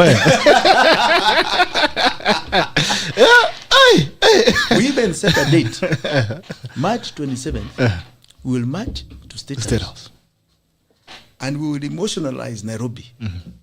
Rebrand NRM and call it NRM Reloaded and go to State House. Do you know, after 4 hours, we concluded. Gerald. Mimi nikatoka 6. I went to start doing the rebranding ya NRM or to have that Sunday a rally at Imara Daima. The following day, March 9th, James Orengo calls me and says, on a TV. Nimeitwa na watu wa runinga. Sasa iko nini? Said, you see, tunasikia ile State House ulikuwa unasema ameenda Harambee House. I said, nani? Rafiki yetu ameenda Harambee House. Baba. I said, he said, no, I've just been called. I'm in shock. I was in shock. When we met immediately after, he was at Harambee House. You're rebranding RNM? It was busy. No, see, we now stopped because now we didn't know what this was. Okay. But I met Baba. He called me immediately after he finished at Harambee House, and we met with Orengo. 3 of us again. And he gave me a document, 9-point agenda. Okay. And all I asked him, it was very good, you've signed President, Republic, President, People's President. Lakini, what is this? Hii ni document ya surrender ama ni nini? Because I don't see where power is here. Okay? Iko jina, lakini hakuna ofisi hapa. This is a surrender document. Okay? Where is power? I thought we were in this for power. He said, you can see compensation. I said, compensation is not power. Okay? It was compensation in what terms? Compensation of people, victims, all these things. In monetary terms. Dealt with, yes. In monetary terms. Yes, in monetary terms. Sijui mambo ya corruption will be dealt with. I said, what teeth do you have to deal with corruption? Where is the power? You have power. I said, I don't understand how you have gone even to surrender, right? Without a template from your generals. You don't go alone. This doesn't look like it has anything to do with the people. Yes. It looks like hii ni yako binafsi na family yako. So on the basis of that, some of us, and I said specifically myself, let me kaa kando. I watch what's going on. So we have been watching. I have been away from that exercise. Right? I think history will judge us correctly. All right? So he took our ambitions. He took our energy. He took the aspirations and dreams of Kenyans. Remember, these are Kenyans we promised canon in 2017. Yeah. And the perception of canon for everybody is different. But it's a place of plenty. It's a place that your problems are solved. Okay? Which is this canon that came out of handshake?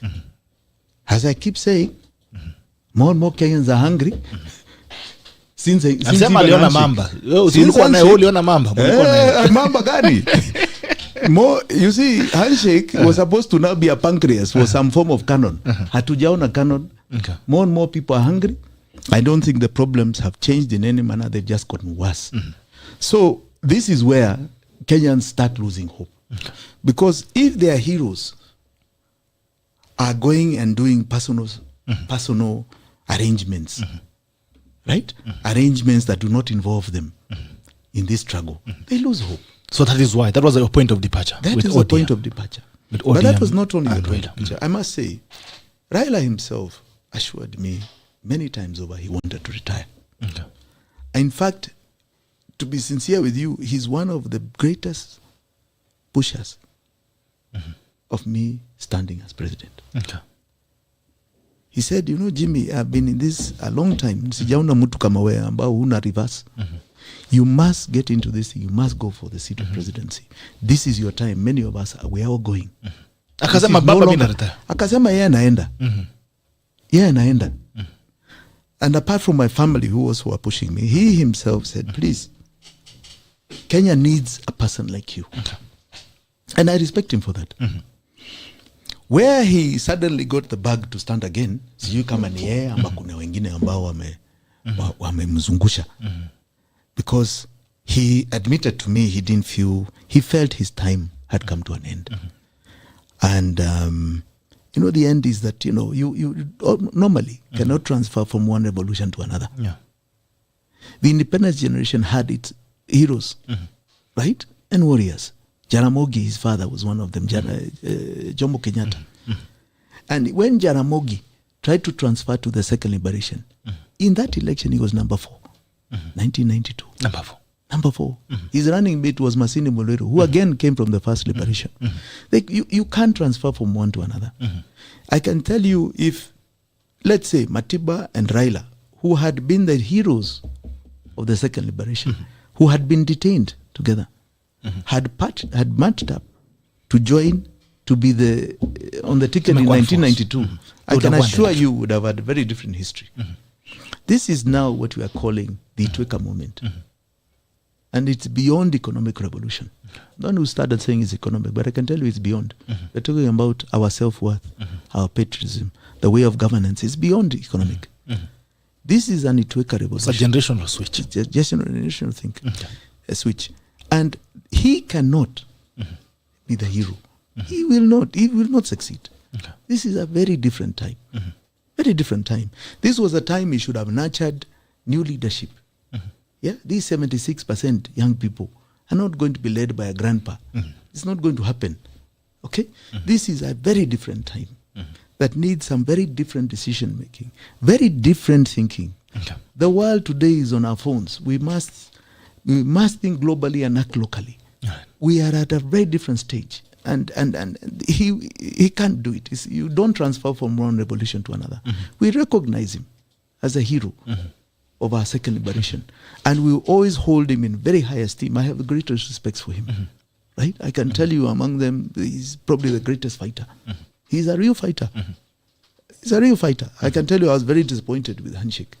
Right? Because I kept feeling we can push. You can push for a lot more. Talking about the handshake, sir, there has been a rumor mill. There has been a conversation. There has been rumors that the handshake deal was negotiated even before the swearing in. And looking at the way Jubilee had handled demonstrations from NASA earlier, the tear gas, the clobbering and all that, the swearing in event seemed so seamless. The police were there, looks like, to protect the event that was going on. There has been speculations that the handshake deal must have been reached earlier between the president and Raila Odinga before the exercise that you guys were performing at Uhuru Park. Is that true? Gerald, what I know is that there were definite approaches. I mean, there's no government that wins or goes through such a controversial election that does not try and reach out. There were attempts. There were attempts directly by government members, by the head of state himself, and I'll tell you from a lot of the donor community. Yes. But you see, in this, it's what decision is brought on the table when we're moving. And the decision that was made, brought on the table, was that we must go for swearing in. It was something that had to be completed. It had been promised. It had been promised. Wakiapisha, tunaapisha. We kept singing it. Kirusha, tunarusha. So, they may have been there, but I can tell you, I believe the decision of no strong arm tactics at swearing in is because that would have led to bloodshed a government may not have been able to recover from. I don't believe it was anything negotiated. So there was no deal. I don't believe so, because I'll be very personal. Raila relied a lot on me, because even where he slept the night before the swearing in and where he slept after, I was the one who did all that. Okay. I drove him in my car to Uhuru Park. Okay. I know how he felt. I know how I also felt. So I can tell you, there was nothing. We didn't go in with any belief that the government would be gentle. Okay. No. We were even surprised when they started removing GSU the night before. Yes. So and you recall, they were not gentle. They attacked the media. They went to Limuru and plugged out a lot of media stations connections. Let's be sincere here. I don't think they were doing that because there was some agreement. It was defiance, right? So there was no pre-negotiation. I don't believe there was any prior negotiation. Okay. All right, 5 years post handshake, Miguna, your brother and friend in the course, the man who held the Bible and said, "Baba, kula Biblia," kama president, is still stuck in Canada. Servers that he said, "Fungueni server." Servers has not been opened. Correct. So 5 years post handshake. What is the story? Give us a testimony. Gerald, I was talking, I'm glad you raised Miguna. Miguna, I must take off my hat. That man is fearless. That man had the courage to do what many others, because I can tell you, we had tried many people to do that swearing in. Wanasema leo yes, kesho wamekuwa mteja. Miguna had the courage. And I salute him. And if there's one Kenyan, I feel really, in fact, this government and the government to come will pay huge compensation to disenfranchising a fellow Kenyan in Miguna. And he's my brother. My heart is with him. He did a courageous thing, and what has happened to him is the injustice of the worst kind. He is coming back. We shall bring him back, and we shall honor him for his courage. You're right. The server was not open. I talked about earlier. I talked about earlier. We had talked about IEBC audit of that election. Do you know? Many people do not really know the true story. Server is one part. Okay. Server is one part. The court gave us scrutiny of server and the forms. Kumbuka kulikuwa form inaitwa 34A na 34B. The infamous papers. Because the server had not been opened, the declaration of Uhuru Muigai Kenyatta as president was premised on the forms. 34A, 34B, B, and what ended up becoming C, the final document. That was what he was declared on. So we went to Milimani to scrutinize those forms. Si saba wamekataa kufungua anniversary towers. Wamesema sijui nini. So walisema ilikuwa Ufaransa. Wamesema ilikuwa Ufaransa sijui nini. Tukaja Milimani. And at Milimani, the forms were brought out. 34A. Now, it's important you know the kind of hole that was there. IBC brought the forms. Right? And the head of operations, a lady called Kasaid, brought those forms. Higher. Inside, NASA had 2 people. Jubilee had 2 people. The courts had 2 people. And IBC had 2 people to look at these forms. A template was agreed. Is it original? Yes, no. So we started looking at original. Of the 34 A's, only about 10% were originals. So they forgot to do. They said, put those aside, let's go to B. 290 constituencies. Kwa 290 constituencies, they were all originals. Si kuna original moja tu. Haya. A form was created that was accepted by everybody. Kwa mfano. Tuseme Kibra constituency. Number 1 item. Security features, yes or no? Ziko ama ziko? Number 2, serial number, iko ama iko? Haya. Returning officer ame sign ama haja sign? agents wamesign ama hajawasign. Haya, total number of votes, not how they are apportioned, ile ambao have been cast on that form. That's all, not how they are apportioned. Then at the end, any other observation. Hapo mwisho, Jubilee ina sign, NASA ina sign, court ina sign, IEBC inapiga movie. 290. They were all done by 7:30 the next morning. Of the 290, 84 did not have security features. Ni kama hii hela yetu hii 20 shilling. Ukiangalia ukeko kata, it has got a hologram. Naona simba mo. Those were the papers of IEBC. 84 did not have security features. On those 84, the total number of votes, nikwambia ilikuwa ngapi? Ilikuwa ngapi? 5.4 million. Wow. Removed from the count. 5.4 million. That election could not stand. Okay. Now, where has there been an audit of that whole exercise? What went wrong? This is where we fault my friend Raila. People died. We have 85 people that were killed by police bullets, including Baby Pendo. What has happened?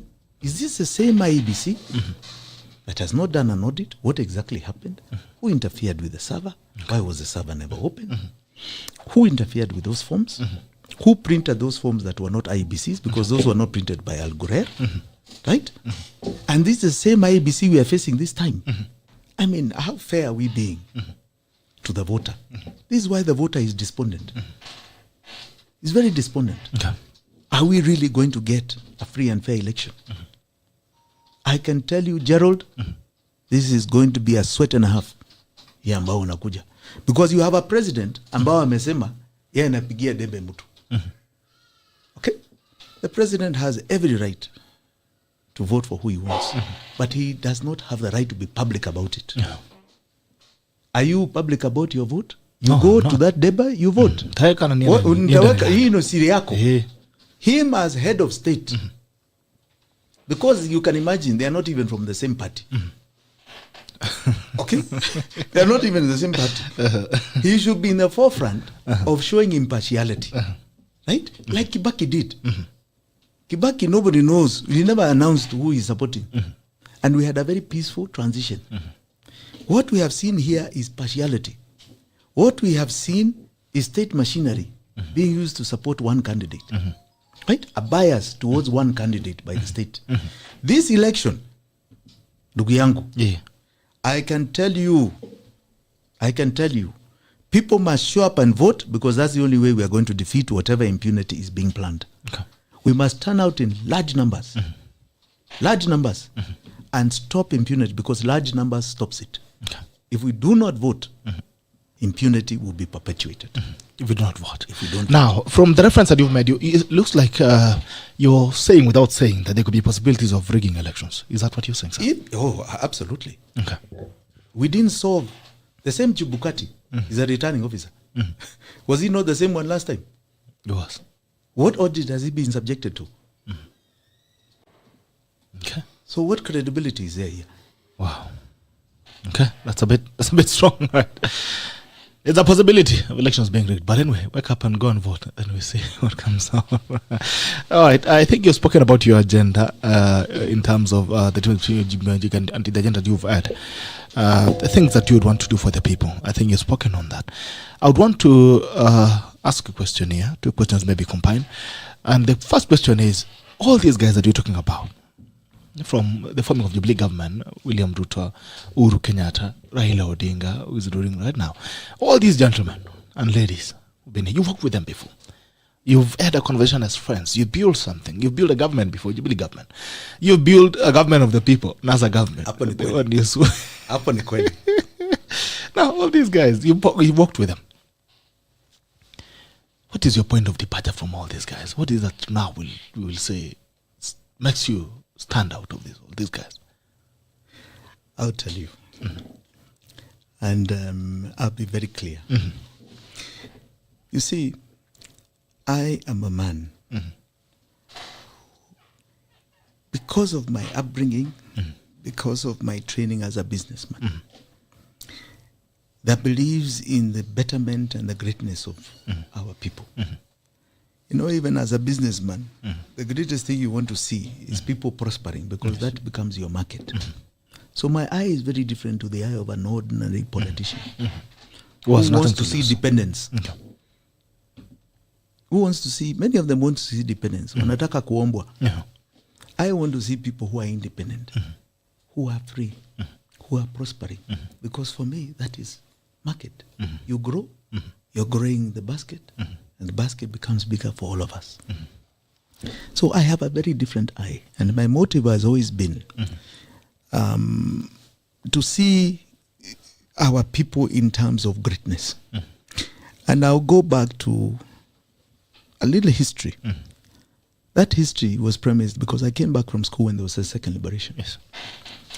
And I got inculcated by people like my father, by people like Kenneth Matiba, in seeing sacrifice of people's lives. That's when I got to meet Raila, by the way.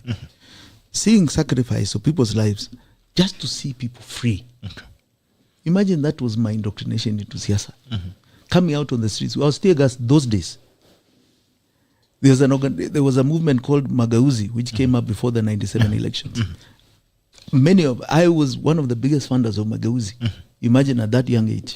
I had a little money to even support Magauzi, which led to Moi not standing again after the 97 election. That was what brought IPPG. So I was even called Bwanadawa because I used to carry around tablets that people could take and the tear gas would not affect them. Antihistamines. So we went through that was my inculcation into siasa. But even more so, I'll tell you, Gerald, I'm a great believer of the African people. Africa is great. We were colonized and subjected to a rule and a direction that have subjugated us as third-class citizens in the world. I'm a man who believes the time has now come for the greatness of the black man in this world to be counted. We are first world in all that we have.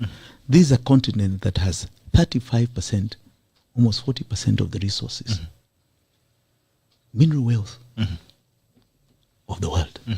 This is a country that has what is going to be the biggest energy source of future generations to come, that is green energy.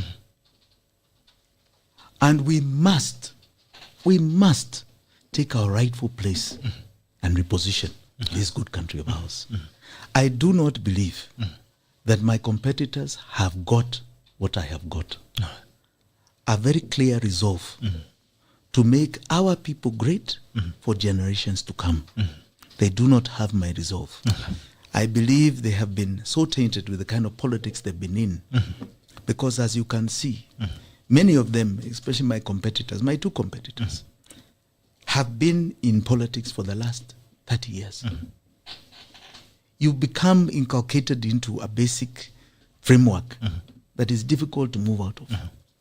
You saw even yesterday when some leaders were complaining about accommodation in a coalition. You have not heard anywhere where there's been discussion, and in that discussion there's been decisions being made about the people. It's about positions of people who are retiring as governors, trying to be something else. It's no longer about the people. They have been inculcated into a nature that is too selfish. We must start thinking about Kenya in the context of Africa, in the context of 1.4 almost billion people that must now be repositioned to be the greatest people in this world. We have everything, and this is our time. And it's my clear resolve.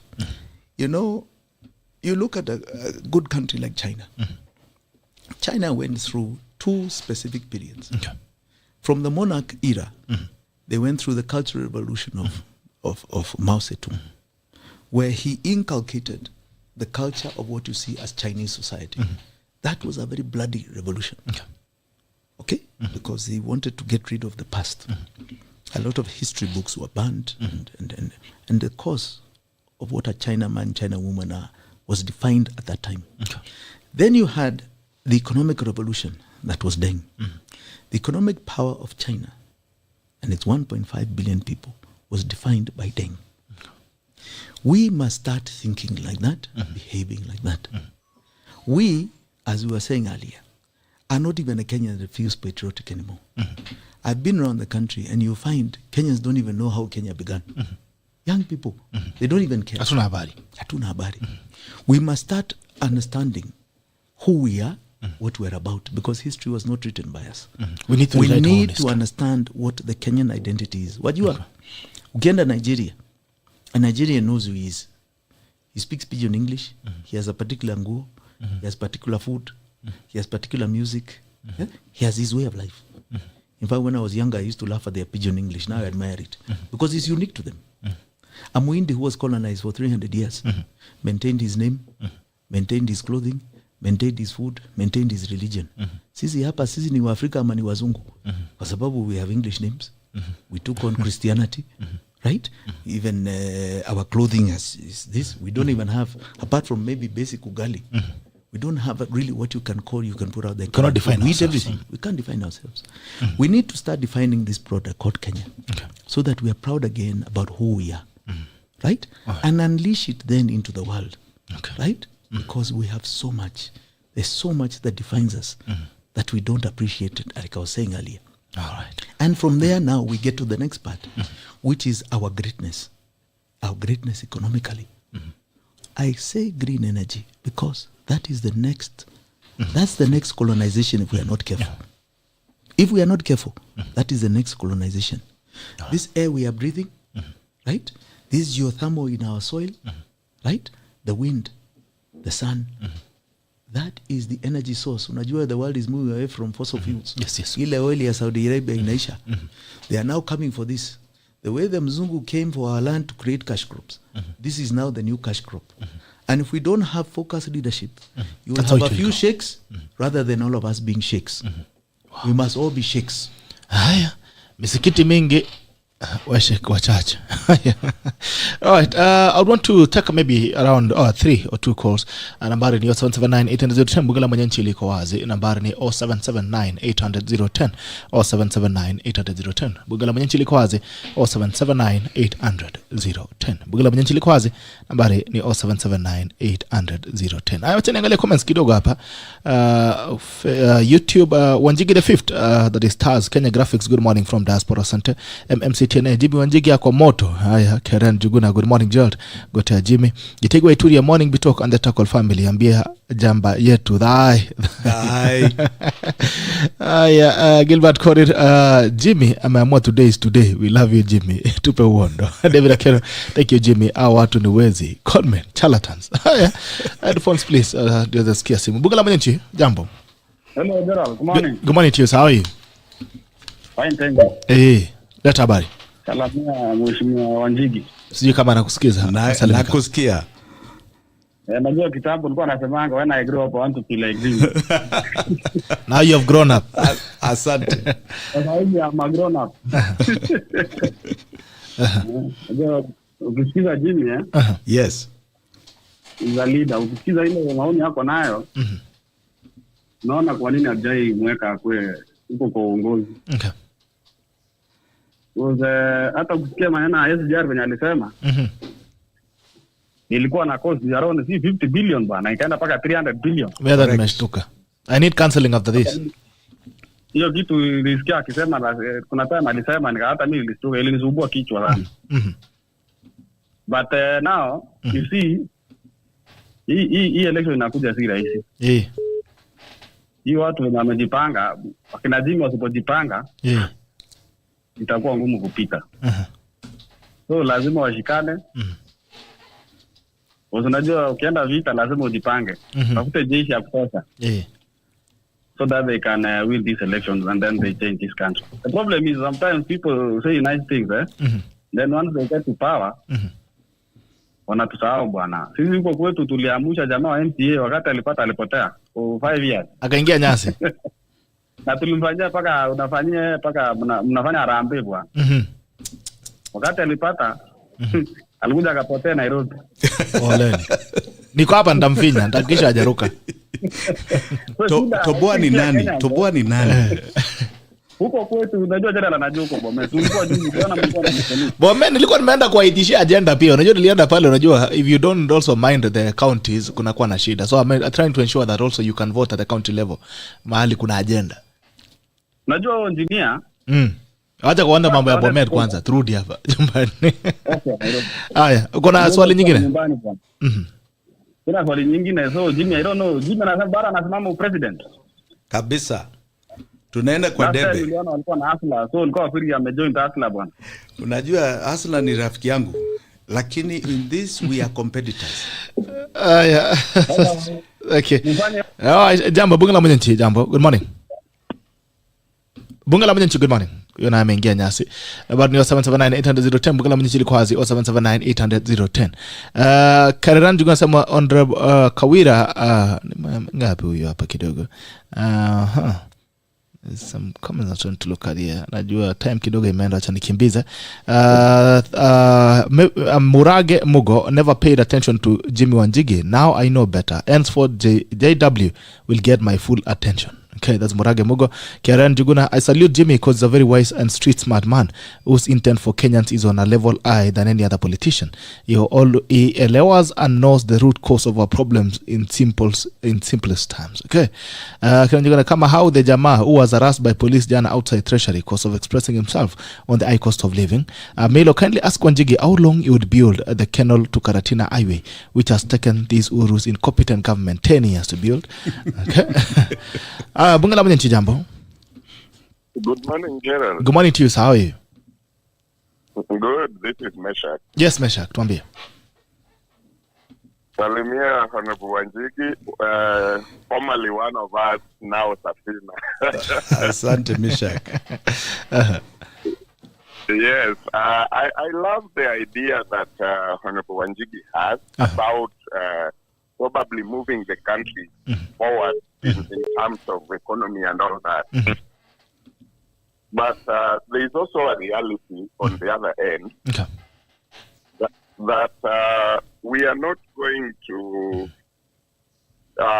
we cannot depart away from this coalition and win presidency, for example, with one party. It's a bit difficult, not impossible, but a bit difficult.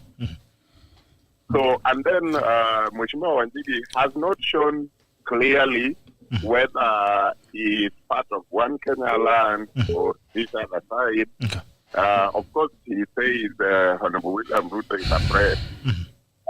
CC on this other side, which is okay, that is democratic right for everyone. But now, for people who are looking up to him with these ideas, if presidency never happened, then what do we say now? Are we losing this whole idea that he has in terms of moving the country forward, or what do we do with it? Because it will be sad that he does not make it to presidency, and so all those ideas are left hanging or are thrown somewhere in the gutters when they're either the other side or this other side has claimed. Okay. So again, the last one is for those who would want to run in your party, for example, what would you tell them, especially here in Nairobi or maybe any other part of the country? How do they get to be part of your vision in reality? Meshak, I want to thank you for those wonderful questions. Try. Rita, I think you're helping us take up. The questions are coming in. You come on, unasikia. Usikie. Saidia ni headphones. Bunga la mwenye jambo. Nakenda kuchukulia. Salama sana vipi? Vipi sana, niko huku Kirinyaga nasikiza live. Uko Kirinyaga, haya tuambie. Naam. Jimi Wanjigi nimemsikiza, is a very nice leader at Ukwenda. Is he really that, unajua is a businessman, naweza kuwa na to convince. Jimmy, are you really that person you're talking about? Absolutely. And completely. I am not fake. How can you know? Well, I think let me be very clear. Yes. As you have seen me in public life, what I say, I do. Okay. I did not have to stick out my neck. Willingly stick out for Raila Odinga or for Uhuru and Ruto. But I stuck out my neck without any glory, without any position. very clearly for a path for this nation. It was self-sacrificing because it takes a lot to stick out your neck. You stick out your neck, your resources, your mind, your time. And this was not for any personal benefit. It was for the benefit of Kenyans, because if Kenyans broadly benefit, we all benefit. Okay. Even myself as a businessman. So we have shown and walked the path. We have walked the path when we were not on the ballot. You saw us being raided in our homes. We are not on the ballot, and we still stuck there. Okay. So we are people who are as you have seen us. Muko vile mlivyo. Haya, bunge la mwenye jambo. Hello, bunge la mwenye jambo. Morning, Gerald. How are you? Good morning to you. How are you? I'm good. My name is Adera Kibinda. Yeah. And I'm vying in Muranga as well. Okay. I'm glad that Jimi is in studio with you today. But I want to tell Mr. Jimi Wanjigi he's good as a great kingmaker. He has great ideas and he has great things for this country. So I'm just wishing him all the best. Okay. Thank you, Gerald. Thank you so much. All the best in Kirinyaga. Thank you. Thank you so much. Nimeomba dakika zako 10 tu mheshimiwa, just 10 minutes alafu tutafunga. Najua wananchi za zingine ibunge yao ukiwanyima wanaleta shida kabisa. Okay, hawezi rudi. Mailo kindly ask Wanjigi how long you would build the kennel. I think you're speaking about the kennel one. Maybe I'll give you an opportunity to respond to the calls first so that you don't lose your train of thought. I remember very good questions from Meshach. Meshach, wajua, you said we were together in ODM. I think you meant ODM. Yes. Si kutoka, nilipigwa mawe, nikafukuzwa. So let's get the record straight. I am in spirit in ODM. Unfortunately, I think ODM also needs to go through an Itweka moment. To give Meshach a chance. I think Meshach needs a chance because as I can see there is dictatorship that's even going to come right to an MCA. So I think it is also an Itweka moment for ODM. Now, let me say categorically this, that I have been in these elections under the new constitution. And I can tell you the race is yet to be defined. Coalitions is one aspect, and you can see we are being boxed into coalitions. But at the end of the day, a two-horse race is decided after the first election. And I can tell you, in 2013, it was a lot of effort to ensure that we don't get to runoff. The 2017 race, at best, whether you were in Jubilee or you were in NASA, was a runoff. If, for example, we had a situation in 2007 where the same constitution was in place and you had a three-horse race, as you saw with Kalonzo Musyoka, that would have been an immediate runoff. So we are talking about a situation in this election that has not been called. We don't have to have coalitions. This is about Kenyans saying, what is the question of this election? It's not a question of people coming together, so-called representing particular kingpins of regions. This is beyond that. What should be binding us is the spirit of Itweka, which is, this is the time for 99.1% of Kenyans to say this is their country, this is their economy. What should be binding us is the 76% youth who should be saying this is their time. They are not going to wait anymore. Not units of tribal conglomerates, not units of coalitions, which are nothing else but tribes coming together with so-called kingpins. Itweka means get rid of these kingpins. The time is over for them. Yeah, this is a time for a different kind of politics. It is not about that anymore. We've done it enough. It started in 2002. It's now time to change this template. And that's what I'm saying. Come here. We may appear solo, but we are not. We are representative of the majority of Kenyans. The majority of Kenyans who are also showing today they are disinterested in the election. This is where the election is going to be, not in coalitions of tribal units. We must now see us as different. We are all alike. We are all in pain. And we have a different revolution we're talking about. This is what will change this election. This is what Itweka is. Okay, that's what it is. I think it answers a lot of questions on that have been pushed. And allow me to just go through the comments very quickly. So I'm sorry if I'm taking a bit of your time. Milo, I think yes, you mentioned about Karatina, Gerald Karatina. I'll tell you the biggest problem with what you're facing on those roads is a lack of government money. Okay. They do not have money. They are not paying contractors. If you saw just yesterday in the budget, the outstanding pending bills for local contractors is almost 500 billion shillings. You imagine how many people have gone under because of that. That's both national and county governments. Okay. It's a disaster beyond your imagination. The government is broke, my friend, and that's what you're facing. A road like that should not take a maximum of no more than 2 years. That's a maximum. So ni pesa haipo. Haya, kuna swali pia kabla sijasahau. There's a question on joining Safina. And person who want to run under your party. Karibu Safina, karibu Safina. As you know, the deadline for joining parties is over, but we are willing to accommodate associations with people who may have joined other smaller parties who are not in coalitions, or people who are running as independents. Okay. We are forming coalitions and linking up. The Safina office we have at View Park Towers. Please feel free to go there, talk to a very friendly staff, leave your contacts. We'll be in touch. We have a very big campaign schedule beginning this month. All right. Last phone call. I think it's a diaspora call. Jambo, very quickly. We are 8 minutes past top of the time. Jambo. Bunga la mwenye Jambo. Huyo that's a diaspora. I think huyo ni ako diaspora. Mimi kidogo. Jambo, bunga la mwenye nchi.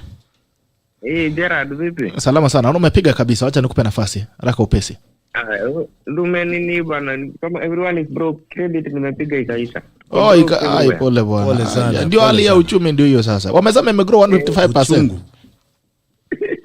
Sasa wana tumenyanyaswa hadi, lakini ni sawa. Jimmy, utaingia hapo na you shall make us proud.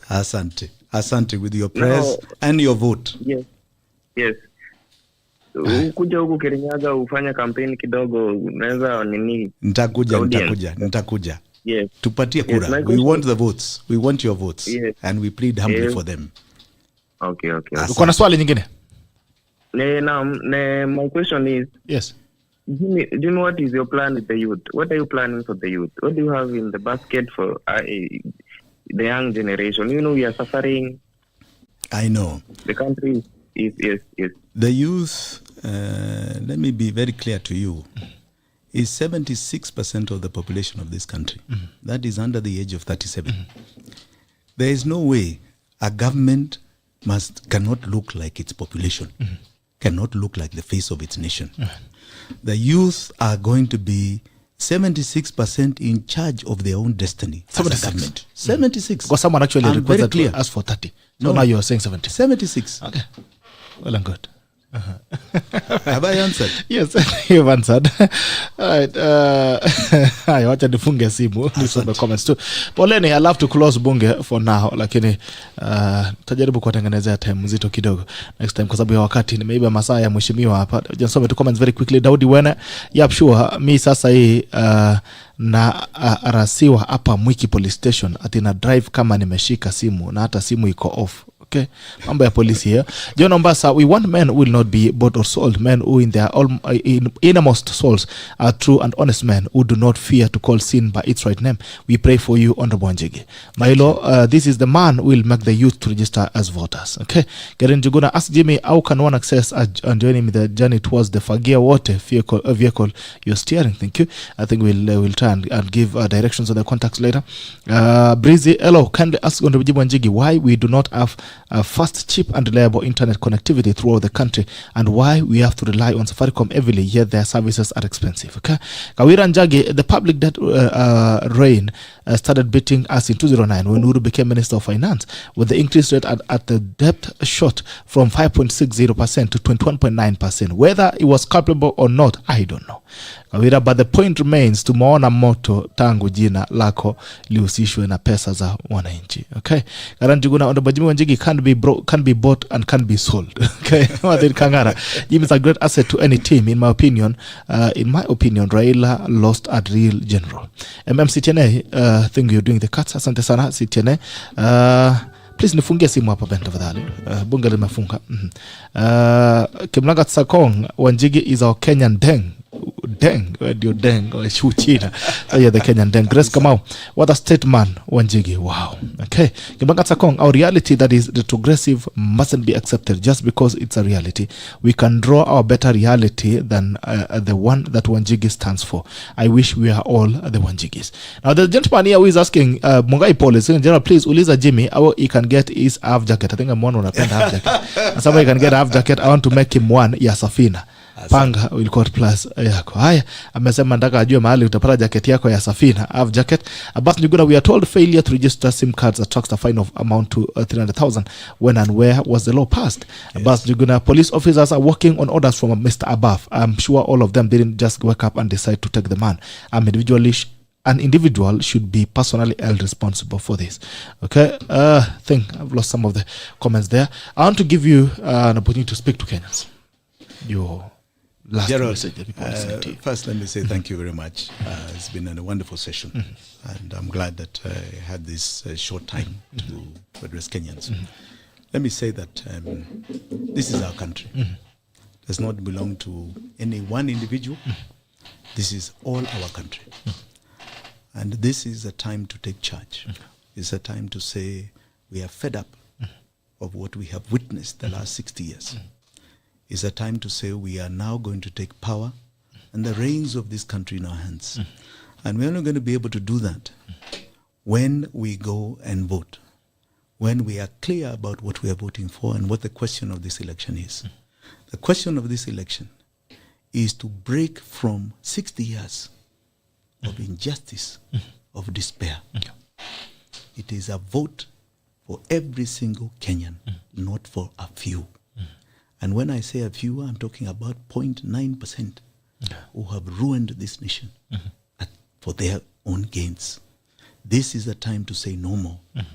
You vote for Jimmy, you are voting for yourself. And you take control immediately. We are in power.